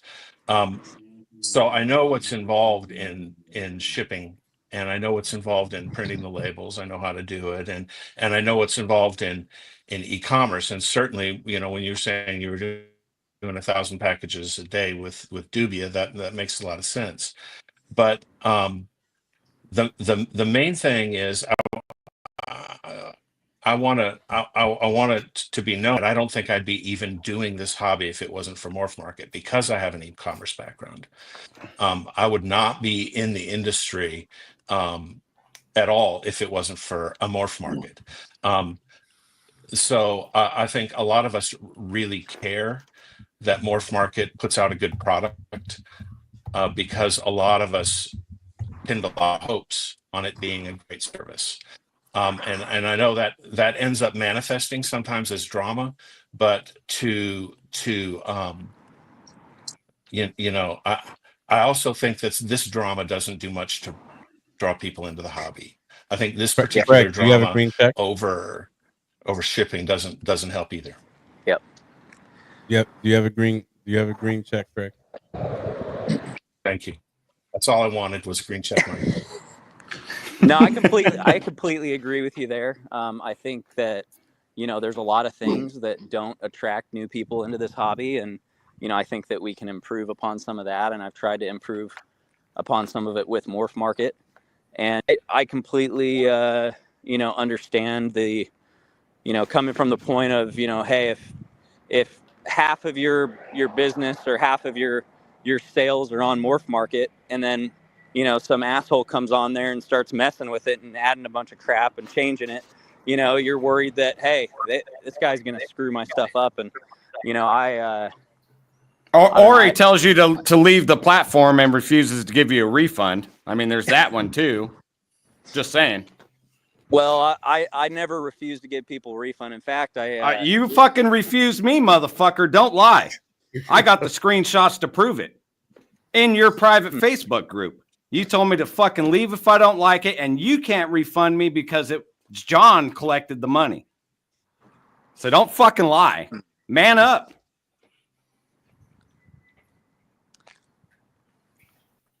I could send you the screenshots. Well, I can tell you we've had to refund quite a few people, and we always go through with it if they ask. So I might have spoken out of turn on that one, if that's accurate. Well, I've agreed with you quite a few times tonight. I know no one expected that, especially right now when you refer to yourself as an asshole. So we should have had that cup of coffee at Sierra, all right? Well, here's the deal, and I want to bring up what Mako just said. Dubia is not MorphMarket, even though they're owned by the same person. You can't count Dubia packages as MorphMarket packages sent unless you're shipping all Dubia products through MorphMarket. I didn't think that he was. I didn't think that he was. I think that it has to be true that you're shipping thousands of packages a week through MorphMarket right now that are not Dubia.com packages. Yeah, we just count. Right, I count those as our, obviously our history of, being in business and our team that works on all that. So, I was just saying that, yeah, we have shipped millions of packages over the years, and that's that's something that I think that we have. Can say that we have experience with shipping, due to that. Well, nobody doubts that you have experience with shipping. Yep. Why don't you have a phone number yet? Well, it's a high cost. I mean, if we had a phone line, we'd have to hire about, I'd say 8 to 10 additional employees due to inefficiency, and that would cost us about $500,000 to $600,000 a year, and we would have to charge significantly more for labels at that point. So I try to run things as lean as I can to make things efficient. And are you saying that it's never going to have a phone number? You're never going to be able to get in touch with somebody? No, I don't see us ever offering phone support. We don't even do that with Dubia. We've been around for years, and we don't offer phone support with Dubia. And if we did, it would come with a lot higher costs. We'd have to raise prices. So here's another point made. I think if Darian was more well accepted, his policies would have a whole different impact and perception, which might be very true. And you came out like a dick, right? You kind of admitted that. And no, he admitted to being an asshole, and I agree. So, hey, I think we're all completely like that. Different body part. Most of us are. So I will give you a good, I respect that you came on the show tonight, knowing that you got some angry people in the room with you. So I'll give you that one, Darian. Yeah. I won't, because you still never been on my show. Oh, Jesus Christ, fucking! It's too early in the morning, Brian. Shit. Yeah, I'm a night owl. You haven't been on my 5 a.m. show. No, but then no, because then he's in the chat. You see, you can't be in the chat and say it's too early. See, guys, nah. Oh man. So let's see. All right, Mike wants to know: could we look into an LLM powered phone assistant in the future as the technology gets better? Hey, if it gets there, then I'm all for it. LLM stands for large language model. Large and it language has model, to do with yeah. Basically it's AI, AI. ChatGPT, all that. Yep. Yeah. All right. So, anybody else got anything to say? No, I'd like to reiterate though. Thanks for coming on, Darian. Well, you can't. Yeah, you can't yeah, right thank now, you for but, coming but, Yeah, I on. appreciate it. thanks for Yep. coming on. I was Ship not the red expecting to line. come on, but I, couldn't. Red line shipping. You definitely got some balls. I hope that everybody at least sees that we're fair and we have the owner of the company that we disagree with on. So everybody could honestly shut the fuck up with all your fucking complaints that Dave, myself, and Shane are getting. But all right, Darian, thank you for coming on. We won't talk about you when you leave. Oh, I'm sure. Well, if you guys have any questions or concerns, anything, feel free to reach out. We can have a phone call or something, and chat about a few things. And I'm good. Well, yeah. I got a question. How bad do you feel for Cusco that he has to be sponsored by both Redline and MorphMarket? well, and Palm Street, he's got all three of us on there. Yeah.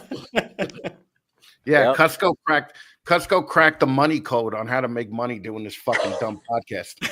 I mean, apparently, we all need to sponsor every podcast. How it needs to work. Everybody on there, and then nobody can pick sides because it's just how the community goes. How we all Sean, get can united. you bring back the Will's CNC comment?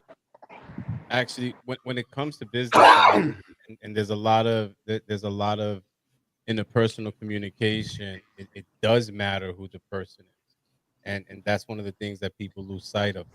Don't focus too much on price versus value, and I think that's what we're not discussing. This is America. Go wherever you want to go. Just don't cry when you don't get the same value that you did not want to pay for, and don't cry when those services aren't readily available because they couldn't maintain the margin it took to run that company. That's my point. That's what it all comes down to. Yeah, I've actually got a lot of the same mindset. I don't really do any shopping on Amazon. I also, I've never done that just because You shop local. really understand where people are coming from when they say that, because they're worried that, hey, if there's only one option for something, they're going to just jack the rates up. They're going to charge whatever they want. And that's kind of what Amazon does. It's what Walmart does, all that. And so I'm actually I agree there. But I think we're a small enough industry, and there's enough people in it that I don't see all the other shipping guys going anywhere. There's too many people using them. So we really don't have that many people using us yet, and it's So for the record, guys, no one has disagreed with me tonight. That's all I'm saying. Oh, shut the fuck up. It's like you fucking came on here to get props from people. Okay. Fucking I agree with Brian. Vote with your dollar. Yeah, vote with your fucking dollar. Fucking he agreed with me. Thank you, Shane. Thank you, Shane. You're welcome, right, Brian. You're welcome. Darian, thank you, man. Thank you Thanks, for coming Darian. on. All right, brother. I think he's gone anyway. Okay. Craig, they bamboozled us. This was not supposed to be a MorphMarket episode. Dude, I know. why don't you But at least he came on. That was great. Yeah. Fucking yeah. And Brian, I gotta tell you, you've been a dick most of the show. I love you too. Well, I the original post said we were gonna all talk about how we do it different ways, and I'm gonna say Brian and Craig's lighting is trash tonight. I expected better out of both of you. And Craig was I choppy blame- too, and he's like the AV god, and he was choppy today I when he's know. talking. I was so like embarrassed for him. I blame Hampton Inn Incorporated, a division of Hilton. Hey, you could have been like Steven and packed your own lighting, man. That's true. Yeah, you definitely could have. Okay. Wow, that hurts. That hurts, Kenny. I don't know what Brian's excuse is, but my shit is always messed up. That's mine. Yeah, Shane got it dialed in tonight. Shane is fucking looking better than I've seen Shane on any fucking podcast. I missed that wood wall, that brick wall though. Okay, I do miss the brick wall. Yeah, I look a little Leviathan snakish. Well, the red over to the blue makes everything purple, and I'm like, man, well, whatever it is, or whatever. Yeah, you went with the Leviathan vibe. I see. But see, it only looks like that on camera. If you look at it in real life, it's red and blue. So whatever. Maybe I need a new interface. You know how it decodes the color. Brian, could you whisper inaudibly and chew more into the mic? I tried a few times. It's just that the pretzels get all in there, and I tried to cover the mic. Oh my God! You just came in acting like a dick. You fucking insulted Robin. Not at all. Dave was the whippersnapper today. He came here whippersnapper. He came here wanting to fight Darian. I'm glad they didn't see each other. Yeah, fucking. Hey, I just want a little accountability. That's all. I just like accountability. Nothing wrong with that. I mean, that was my biggest thing from with him. Yeah, I apologize to the audience for my foul language tonight. Yeah, that was very off-brand. Next thing you know, fucking Bash Code is going to tell a cock joke. All right.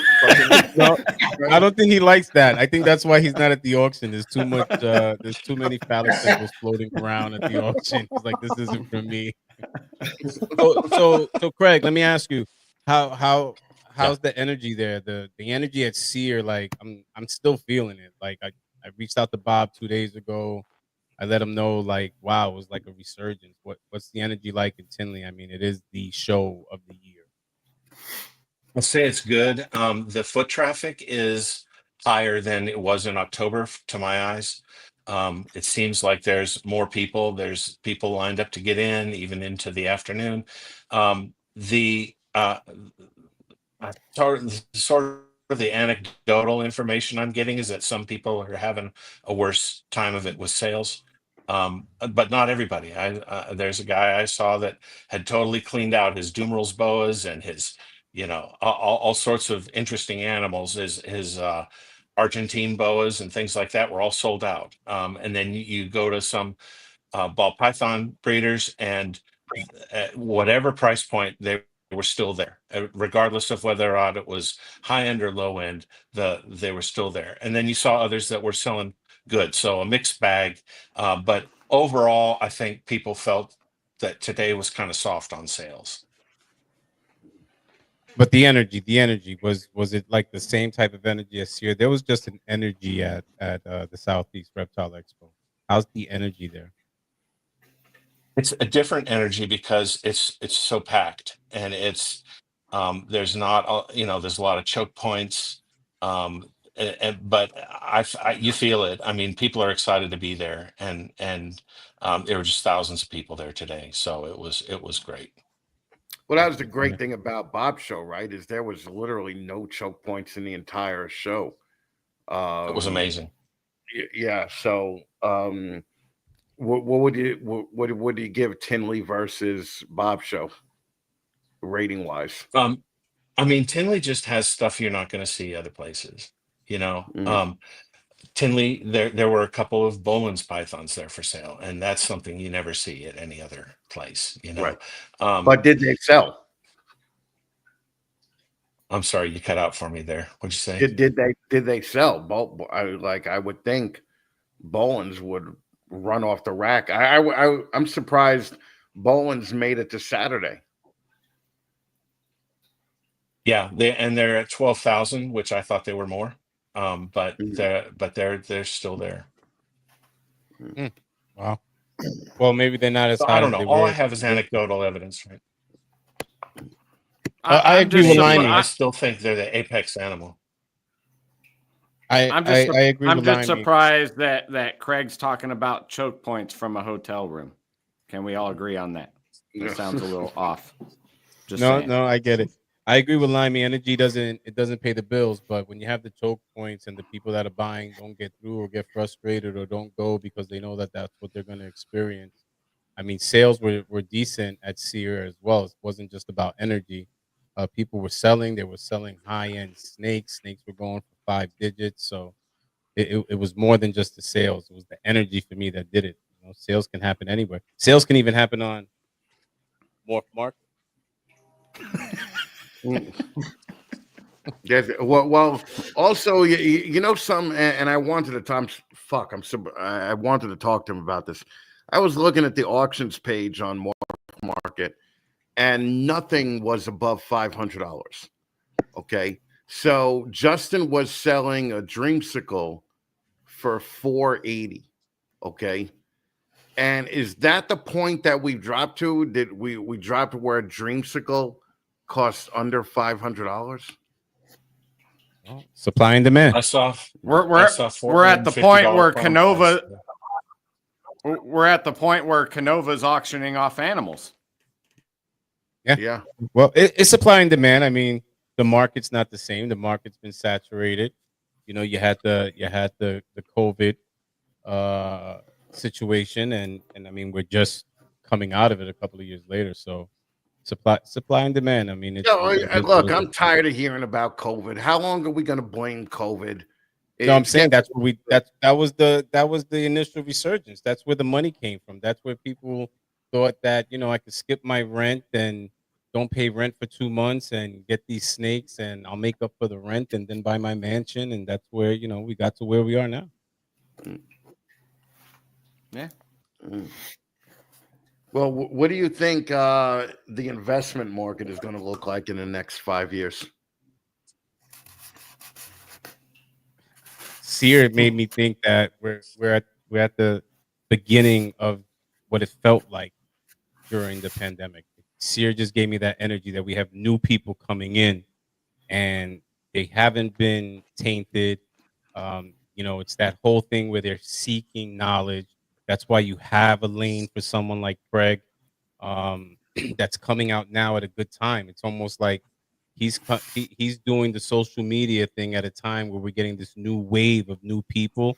It's new people, it's new energy, it's new money. So I actually think that there is the opportunity for investment. And then when you're talking about being able to buy a dreamsicle, that's still a beautiful snake. So snatch those deals. You know, if those deals are out there, snatch them. The genes will regain value. I mean, we talk about paint, we talk about desert ghosts. These are things that were hot or out 20 years ago that just gained traction, you know, so much later. So I say buy. You know, when the street's on fire, buy.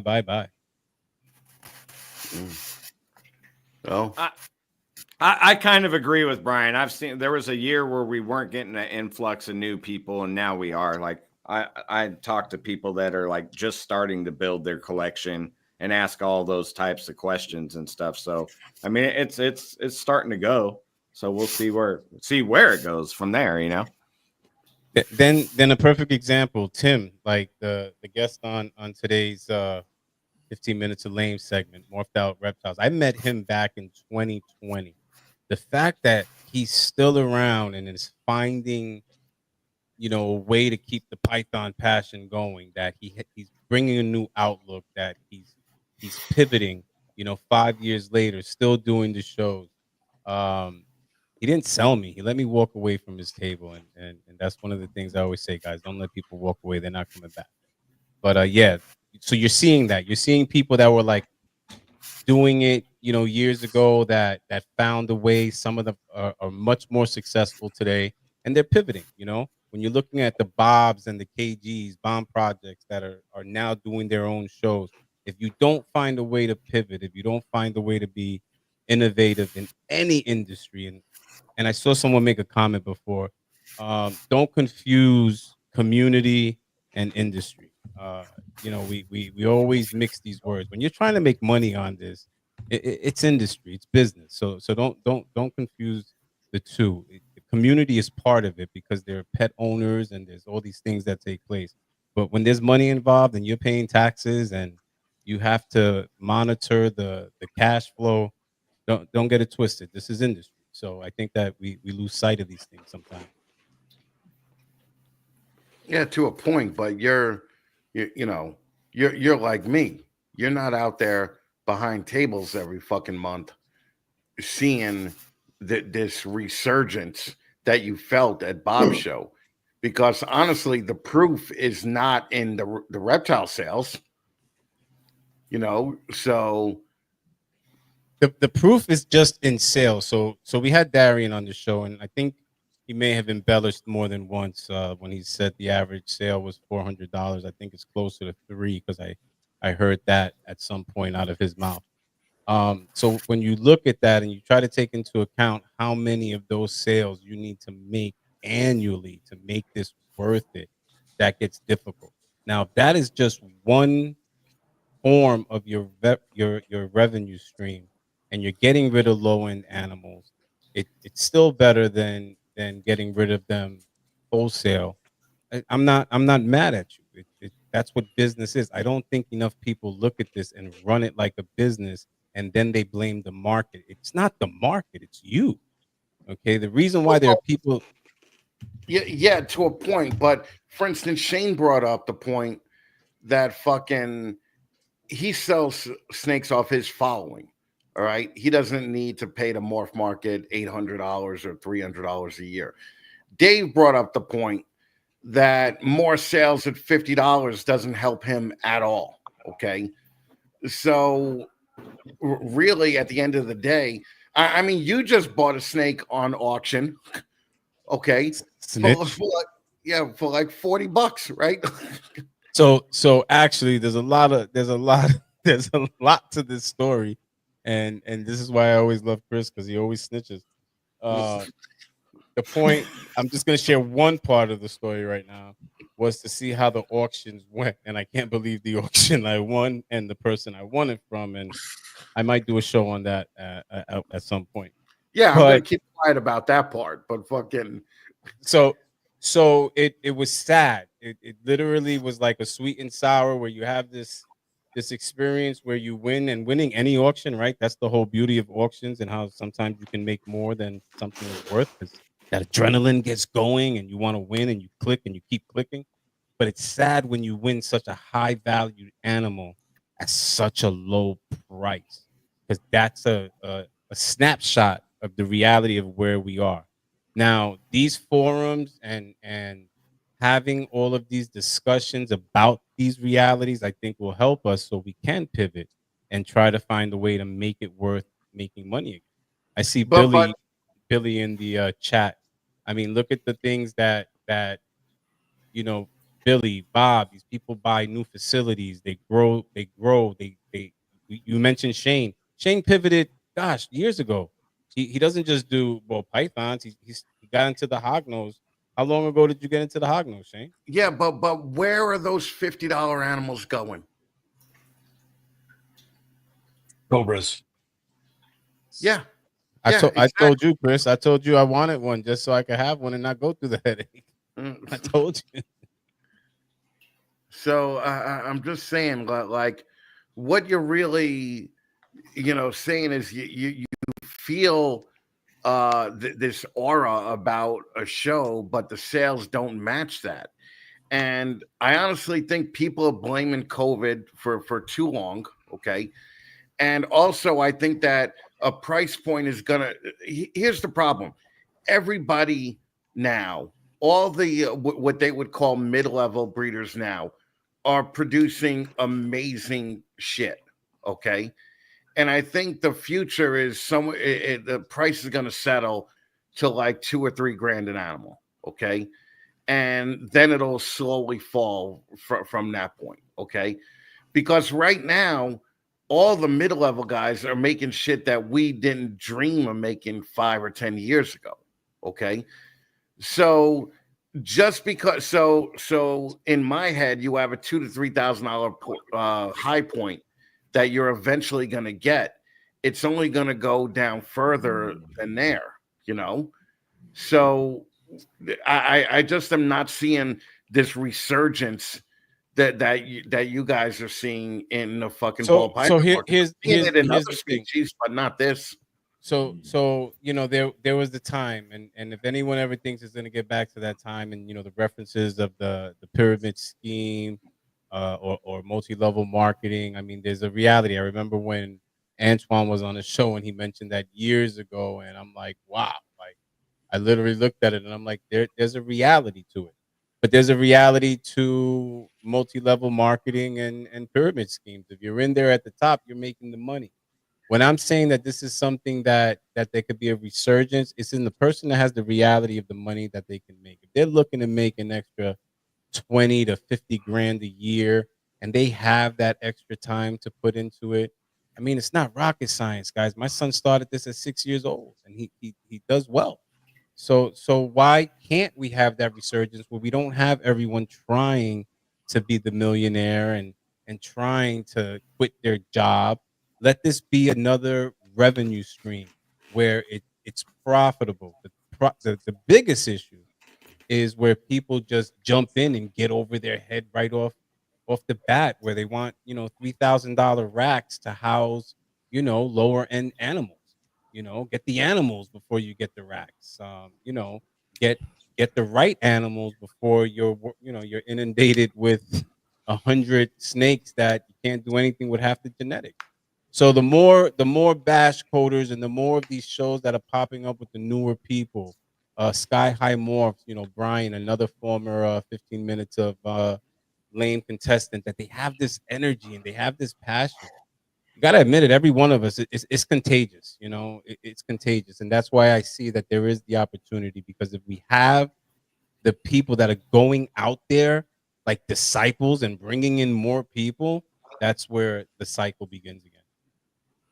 Dave, give me your opinion on this Yeah. whole thing.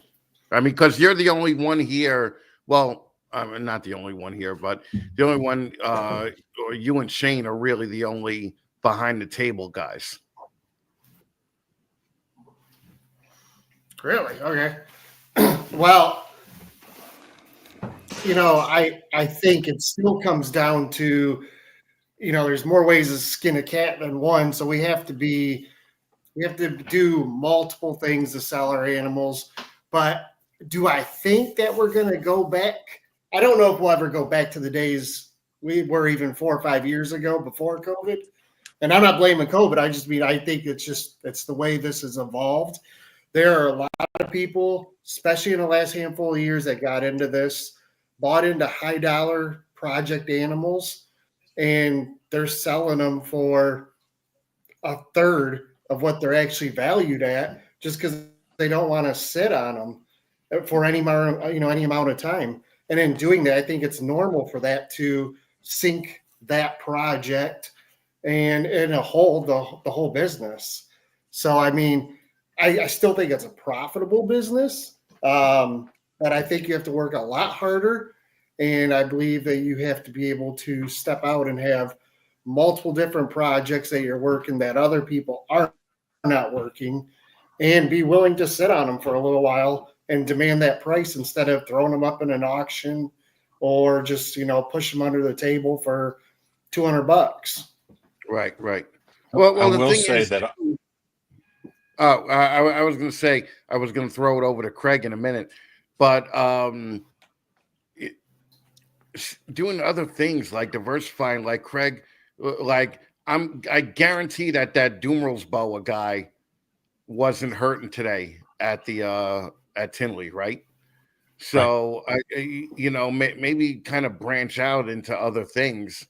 I think if you make an extra 60 grand a year with ball pythons on top of your day job, that's a great thing to do. Okay. But if you think you're going to make a living from ball pythons after putting 50 grand into it, there's no way you're going to do that. But guys like Patrick at Aura and Justin aren't worrying about ball python sales right now. It's the smaller people who worry about it. Craig, go ahead. Right. I will say that I forgot what I was going to say because I've been drinking heavily this whole time. No, Nice. There we go. Hey, yeah, buddy. Have a No, shot on me. what I'll say is that MorphMarket auctions have changed customer behavior. Okay, it's a different shopping experience. It's a different buying mentality. Okay, when you're on MorphMarket auctions, you're looking for a deal, you're looking for a bargain, and you're like, I wonder. It's more like what you see in an algorithm type thing, even though it's also not an algorithm. It's all time based, but it's more like that because you see things come up that are unexpected, things you didn't search for. Okay. And so that thrill of the hunt has changed the market. It has changed the market because as a matter of fact, I talked to some breeders today who said that they've had items that were for sale on MorphMarket for weeks at a time. They ended up putting them on auction and they sold right away. And and not only that they sold for more than they thought they were going to sell. Remember, when you're looking at a MorphMarket auction page and you're seeing the price, that's not necessarily the price it's going to sell for. If you want to know what things are costing or what they're priced out at in an auction, you have to look at completed sales to see what happened at the end. And I really do think, though, that a lot of people that have regular MorphMarket ads are feeling like a good percentage of the customer base has gone over to auctions. Yeah. Well, and here's someone that Limey said who I absolutely agree with. A lot of the new people are not reptile people. They don't know anything outside of ball pythons. And I would say that that's kind of true for the most part. Would you guys agree with that? Yeah. I want to circle back to your original prediction, though. Like, if all animals end up just costing $2,000 or $3,000, I might be an outcast in this, but I don't think that's necessarily bad, because then you get rid of all the get rich quick mentality type people, and you get the people that are like in it more for the animals. You know, like we all understand. Supply and demand again. Yep. Yeah, we all know that we have to make money to keep the reptile addiction going. I mean, I'm not denying that, but you'll get people that are there more like involved with the animals and are more like true to being reptile keepers. So I don't think it's necessarily a bad thing. That's just I don't think it's a bad thing too, but that 2,000 to 3,000 drop down is going to be way more faster than the $10,000 drop down. Oh yeah. You know? So, and you're a perfect example of that. Well, Go ahead, Greg. I was just going to say that I think people are getting in for different reasons now than they got in 5 years ago. And I think there's less of the get rich quick mentality now than there was 5 years ago. It's pretty hard to support it with the facts. Yep. Yeah. Yep. You know, I agree. Yep. And Shane is killing it right now, going outside his dumb ball python shit with the chameleons. That's a guy that loves reptiles, right? Like fucking, you look at Shane's new setup. Shane set up like three grand worth of enclosures before he even got the 2 chameleons that he got. So how much did the chameleons cost? $800 for the pair. How much did you spend on the housing? I'm in so about $3,200 on the enclosures, because I'm in all together like $4,000. So if the chameleons die, I'm pretty much obligated to put something in those things at this point.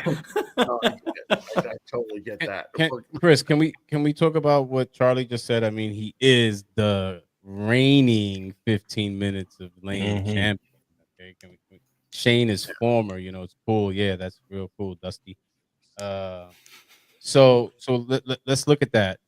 What do you got? What are your thoughts about this? Breeders do need to look in the mirror and step it up a little bit. Stop telling your friends, yeah, man, throw that junk together, get it, and push each other to be creative and be a bit more selective. And that is something that I've noticed, where people are fucking telling their friends how great their mediocre pairings are being. You know, like fucking that shit is fucking fire and that shit's fucking amazing. That shit is a pastel enchi clown. That shit is not amazing. Okay, it's beautiful. It is beautiful, and there we go. Where celebrating mediocrity in the hobby, and and the only way it's going to get to that point of there being $2,000 and $3,000 average price snakes are if people fucking keep trying to shoot for the moon and do the moonshots. It's not going to fucking get to that point if you keep producing pastel entry clowns, period. So I don't that's see not where I was going with it. Where I was going was the hypocrisy of those same people. Matter of fact, you posted someone earlier, and I'm glad I'm able to influence you as you have influenced me so much, sir. Thank you so much. But that same person is one of the people that often bash people's collections, like you do. But it's your thing, so it's interesting how he bashes collections, and then he bashes you for bashing the whole Python world. I don't get it. Yeah, but we're talking about civil serpents here. You could say it. I'm not mentioning. No, all right. I can't. No.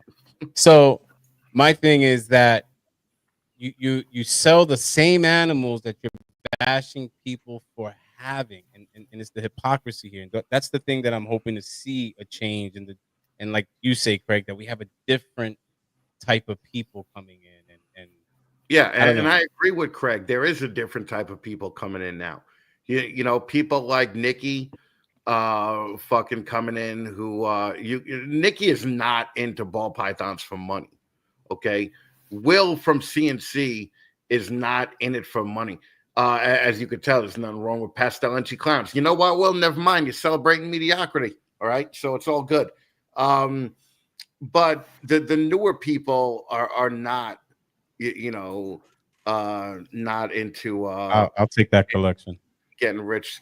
Yeah, fucking I'll take Limey's collection any day of the week. That'll bring you out of retirement, Chris. Make you relevant. Yeah, Limey's collection a little bit. Actually, if Limey sends me 2 paints, that'll get me out of my retirement.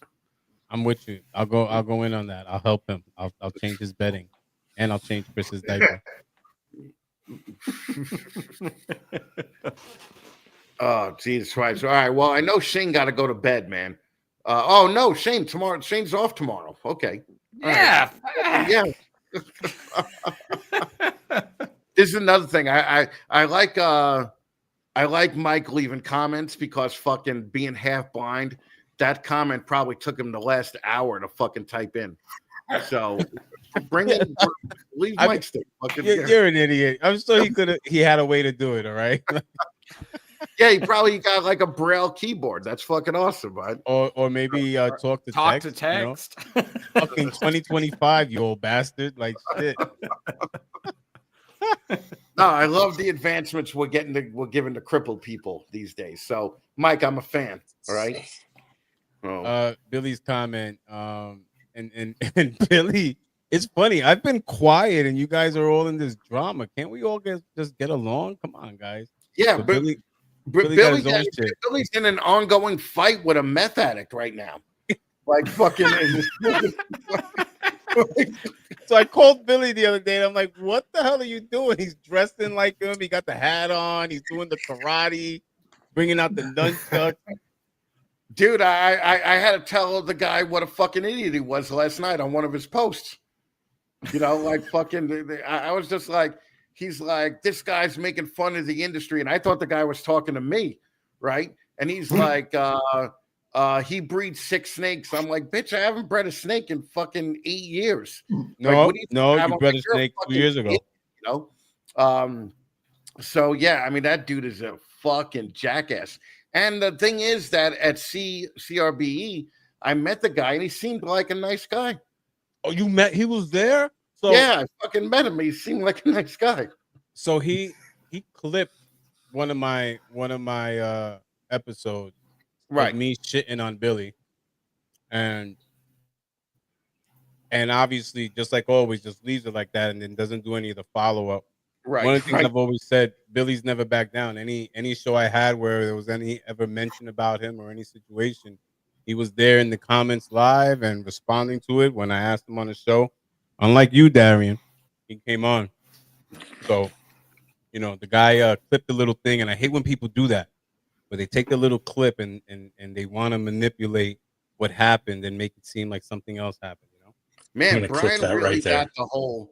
Brian really got the whole use other people's platforms to advance his own, huh? Like fucking. So guys, if you haven't, all the new people that are coming in, I've done over 400 podcasts. Go to my channel. Thank you. Here we go. Here we go. Everyone here except for Dave. Dave, you're not there yet, but just work on it. Everyone on this show has been on my platform. I just like that he can no longer be like consecutive without missing a day, blah blah blah shit. You know, like he can't add that to his spiel anymore. You know, listen, how long has it been? And there's no one that can say they've done 300 consecutive. Okay, Craig, go for it, baby. Come on, Craig. I got my money on you. I think. Mike, I think you may have done a Wally Pip. You know who Wally Pip was? Yeah. One day, just like you guys. Wally Pip called in sick, and he was replaced by none other than Joe DiMaggio, who never missed a game for like 2,700 games or something crazy. So I'll pass the torch to you, Craig. I want you to have it. Yeah, it's okay. Yeah. Brian talks it like it means something to these new people. They don't give a fuck. These new not people, at all. These new people are putting out 7 shows a week. All right, fucking. Oh, wait! I just want you new people to know too. Half the people you love, I popped their cherry and gave them their first live. I just want you to know that. Yeah. Here we go. I know. Yeah. And half the people that you had on were on here first. So wait. Oh, wait. I actually have Chris on a live talking about why he hates live. And look at him now. Now he's a live whore. Yeah. Now I am a live whore. Guys, my parents used to fight like this. So could you please stop? I was gonna say Brian's reminded me of my recent ex-wife. Like, I mean, he's got that still. He's gonna bring up anything he can at any moment to throw it in your face, you know, because he's fucking Puerto Rican. There you go. My next show's with Limey. I'm bringing it on. You better not fucking Brian show. You fucking cocksucker. You said the only one you were doing was mine. All right. Yeah, so, but now he wants to do. Now he wants to do. You know, come on. I consider myself one of your proteges, Chris. Come on, yep. I popped Crystal's cherry. Boof. Now Crystal got her own show. Fucking. I know. And look, and she followed in my footsteps. A coffee show. Yeah, fantastic. Yeah, I want you guys. Okay, I'm gonna flex now. I want you guys to all know that during this whole episode, we've been under a tornado watch. Yet I'm here. Yeah, no, I know. That with good reception, like that's some good internet. Yeah, we do it right in Tennessee, man. We don't mess around here. I'm just saying. Damn. Yeah. Fucking Brian.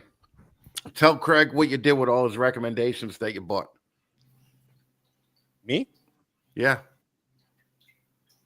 I'm sorry. I'm lost. All the gear.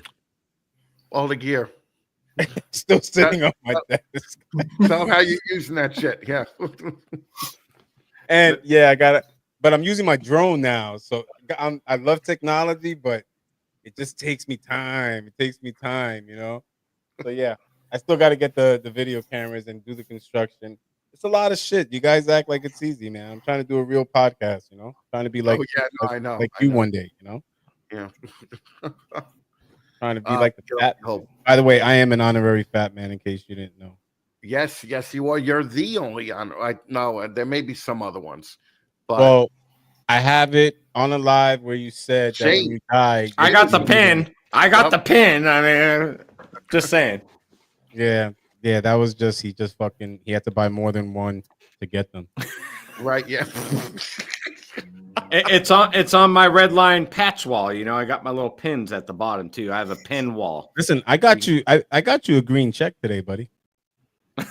It's not gonna matter. I liked how you were advocating for me, Brian. Thank you, brother. Thank you. No, I do still want to say that as much as I appreciate Darian coming on today, I will still 100% back Redline with whatever they do.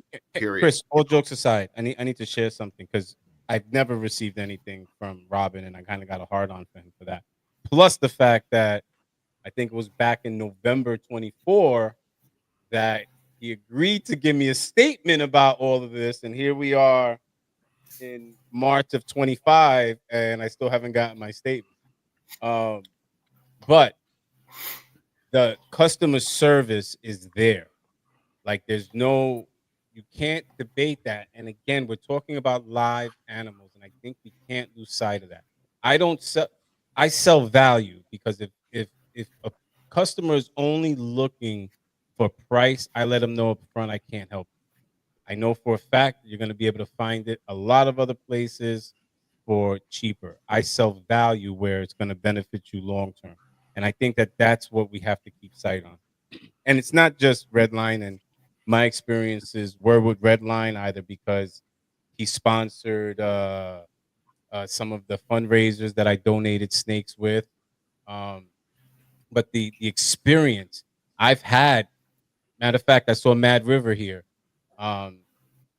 John had a DOA from me. I sent out 2 snakes once, and I have Is this going to be a 25-minute story? Because I got shit to say. No, I'm just gonna say everything that Robin said in your show wasn't someone just pushing their company. I've been on the phone with the guy in India where there's no resolution, and the amount of hours that I spent to get a resolution, my time is worth more money, and it was worth more than the snake. So Right. there's no comparison to that customer service when you have them handling those. Well, I want to bring up the point that I've had a lot of the he's a Redline shill fucking hurled at me in the last couple of days, and I would like to say Robin had no idea I was doing these videos. I had no idea Shane was doing these videos. Shane, did you tell Robin that you were doing a video? No, just right before I put it out. Right. For Dave, what about you? Nope. Not at all. Nope. Right? He approached me about 2 weeks ago because he saw me replying on a MorphMarket post, and asked, that he appreciated me standing up for Redline, and I just said, well, whatever, it is what I do. So yeah. So Dave, I did 400 podcasts. He doesn't even appreciate me standing up for him. Yeah, fucking. Can I clarify? Can I clarify something though too? Because I'm not going to go through every message and shit that has been out over the last couple of days. I want to clarify something. I am not sponsored by Redline. Redline sponsored me for a trip to Canada, but Robin is my guy. So I'm not like people like, oh, well, you're sponsored by Redline, so you got to make the video. My video wasn't even specifically a Redline video. Let's be clear on that. If you watched the whole thing, it was about freedom. That's what I'm saying. It's like just because Redline sponsors the show, which isn't as much as you fucking people seem to think. Okay, it's definitely not worth the shit that I've gotten off it for the last couple of days from you fucking people. Okay, doesn't mean that we can't have an opinion on fucking MorphMarket. And for those of you that tell me I shouldn't have an opinion because I don't breed anymore, go fuck yourselves. Okay, fucking, I would think that I did more for the industry in the last 2 or 3 years than most of these people hurling shit at me. We've already raised a ton of money for disabled veterans. We raised a ton of money for USARC. We fucking helped. And all of this is happening while I have one leg. Okay. So fuck you people. I'm out working you motherfuckers with one leg. Oh, I was on mute. I was saying with only one leg. Yeah. With only one fucking leg. All right. Yeah. So, my shirt is hot. It fits me as good as my Green Line shirt. It like shows off my guns. Go out and buy one of these Operation Deeds Not Worth shirts. Craig's is on the way. Brian's is on the way. Dave, I haven't seen you fucking pick up a shirt yet, so you better. I'll buy one tomorrow. I want to make another. I want to make another reply to everyone that. So if you're commenting some big old long paragraph and your screen name is like JG126. I mean, if you can't get a screen name, I'm not going to read your big old long paragraph. I'm just putting that out there. To me, that's just basically a bot or a troll. He said you a wussy. In full disclosure, I am sponsored by Redline, and not only that, I'm business partners with Robin in Epic, and I'm Redline 100%. I'm also for people that have choice to choose whatever they want. But he's my guy because he's my friend. And I feel like I get good value. You know, there's a lot of talk about the 95%. There's not a lot of talk about the 5%. And the 5% is when if you don't have coverage for the 5%, in other words, if you don't have someone that has your back for the 5%, then the other 95% doesn't matter for you because that was your 5%. It was 100% for you, you know. Right. And Right. so, and I also just want to say, no one's done more for the content side of things, for ball python content, for reptile content, than Robin has in terms of not just in terms of sponsorship, but in terms of introducing people to people. You know, like his hashtag is really Redline Connect. Hashtag Redline Connect, because he's the guy that connects people to someone else who can take them forward in their journey. And so, am I a shill? No. Do I think he's got the best service? Yes. Would I trust the guy? Yeah, I trust him a lot. I made him a partner. Yeah. Well, I want to add some more. I really want to come on, Robin. I'm giving you some good reach arounds now. So anyone that has seen me around, I do random auction type fundraisers when one of our people are in need. And I have never asked Robin to do this, but he reaches out and covers shipping on those auctions and stuff for me. I mean, dude, ridiculous. He's got my full support on that because, you know, like the Sal auction, there was like $45,000 worth of animals going out for that one. That's a hell of a lot of shipping to cover. Yeah. That's a lot. And it's not just a discount. You're still, it still costs them money. Like people think, oh, he's just not making money on it. No, he's coming out of money pocket to process it. Right. It still costs money to use his people. There's still overhead involved in that transaction from point A to point B. Right. Yeah. It's my defense of Robin is the same that it would be for any of you guys. Well, except maybe Dave, because I don't know him that well, but fucking we've been shitting definitely on Dave fucking Craig, fucking Shane, and Brian. That if anybody came after you or came after your business, I would react the same way because the guy is a friend of mine. The guy has supported us, and the guy is just he's just like Craig said. I would have never got the Pangea guy on my show. I never would have got Josh's Frogs guy on my show. You know, like it's all because of Robin. So I think that people, you know, were like, oh, it's just a business and I'm going to save any, you know, the money I can. Well, when you're selling 40 packages a year or you're shipping 40 packages a year and you expect the same discount as the guy that's shipping 40 packages a week, all right, it's just not going to fucking work. And Limey's right. Loyalty is a lost word these days. And fucking, you touched on that, Chris. You touched on loyalty in your show with Robin. I watched it earlier today, and I think that's something that it is generational. We always talk about generations. It's a different world. We've demonstrated loyalty throughout the years. Loyalty here, and this was a joke, right? Because you know I'm showing my loyalty for a $3 T-shirt, and I did an episode years ago on that where it's so easy to see the wave. We're talking about Redline. Gosh, I remember pointing out on shows how people were wearing "Ship Your Reptiles" T-shirts, and within the same week flipping to Redline. That was the extent of the loyalty. So loyalty is a very, very, very fine commodity today if you're able to. Well, and also if you use Robin for shipping and you don't promote that you're using him for shipping, like fuck you. If you're like a fucking, you know, quiet guy on the side that's not doing shit and fucking yet Robin's doing all this shit, you know, I just don't think that that's right either, you know. So I get it, but that goes back to the silence is acceptance hashtag.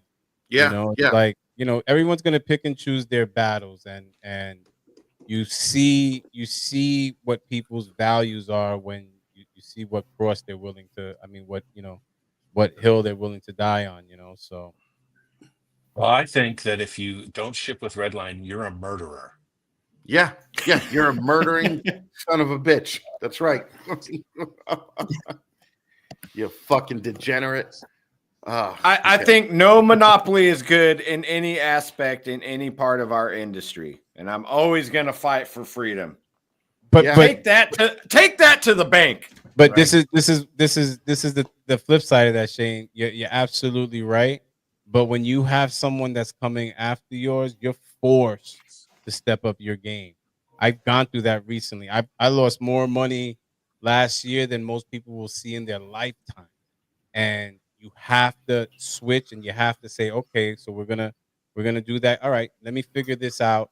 And I plan on having the best year that we've had in the last 5 years, and we're already in position for that. So you can't have a monopoly, but I doubt people like Robin are gonna just lay down and die. If anything, us as consumers, we benefit from this competition because now everyone gets forced to restructure what they're offering, and at the end of the day, but I also think the thing is that what MorphMarket's done is it made the people that are shipping 40 packages a year think that they're a big breeder and they deserve, they deserve the same treatment as the. I get it all the time, Chris. The other problem I see is that you walking up to Robin and asking him to discount you by 65% when you ship 10 packages a year is akin to Robin walking up to you saying, hey, I love that $10,000 snake. Will you give it to me for $1,500? Okay. And when you start thinking, no, I put years of work into that, Robin's done the same thing. Robin's put years into work on how to get your fucking package from point A to point B. And no matter what you say, $40, if I pay $40 extra to ship something, my time is worth so much more than that. And, like, I don't know how these people are thinking that their time is not. These must be broke motherfuckers. So it's just. But there you go. So why do we not just point out the reality? That's what it boils down to. There has to be some reason there why price is the only thing that matters in shipping this animal. And if you look, I'm definitely not shipping an animal of high value through a service that I can't pick up the phone and call someone, or if there was a hiccup, I have to worry about it. So those are the give and takes. Well, I want to point out too, guys like Robin and Chad at SYR, they've been around for decades and decades. So I'm sure that they're not going anywhere. Yeah, there's a reason why they've been around. Well, also, I want to bring up the point that Robin made in the interview. There was a MorphMarket screw up that the woman called him for. Redline found it, got it to the place in time, and Redline didn't make a dime off that package. Not only that, but the stupid fucking woman that did it said, oh, ordered from MorphMarket the other day. Shipping went all fine, got the animal, everything was great. Didn't even mention Redline at that point. So that got to be annoying to somebody, when you're fucking trying to help and you don't even get a little bit of a mention, Me personally, I would stop doing that. Yeah, I would do it too. Actually, somebody I spoke to today said the same thing. They would. But it's the animal, and that there you go. Right. One cares more about the animal, and that's what we can't lose sight of. We're dealing with living creatures. Yeah, but sometimes sacrifices and choices and consequences and all that stuff have to happen in order for people to learn a lesson. Right. And not for nothing, but if I had to ship Brian somewhere, I would put him in a box with just enough air holes to keep him tired, and I would ship him through MorphMarket after the way he acted on this fucking podcast today. I thought I behaved. I can't believe this. I thought I behaved. I really did. And I would not give a fuck if it got there or not, right? I would ship you Delta Dash, Brian. Thank you. See, you can ship me to Ron. Yeah, that's what I was saying. I was just going to ship you over to Puerto Rico. That's right. That floating island of garbage in the fucking Atlantic. Yeah. Charlie's full of shit. Don't listen to a word. Charlie, I might see you tomorrow. I'm thinking about it. But if you're gonna be with your wife and kid, I wanted to go eat. So I don't know.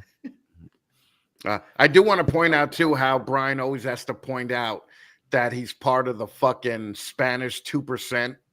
Okay, that makes more than fucking $100,000 a year. He's a 5-figure baller. I'm or a 5-figure baller. 5 figures is less than 100,000, just for the record. Yeah, no, I recall. I got called it from that chick. How is she doing? I want to look her up. I forgot her name.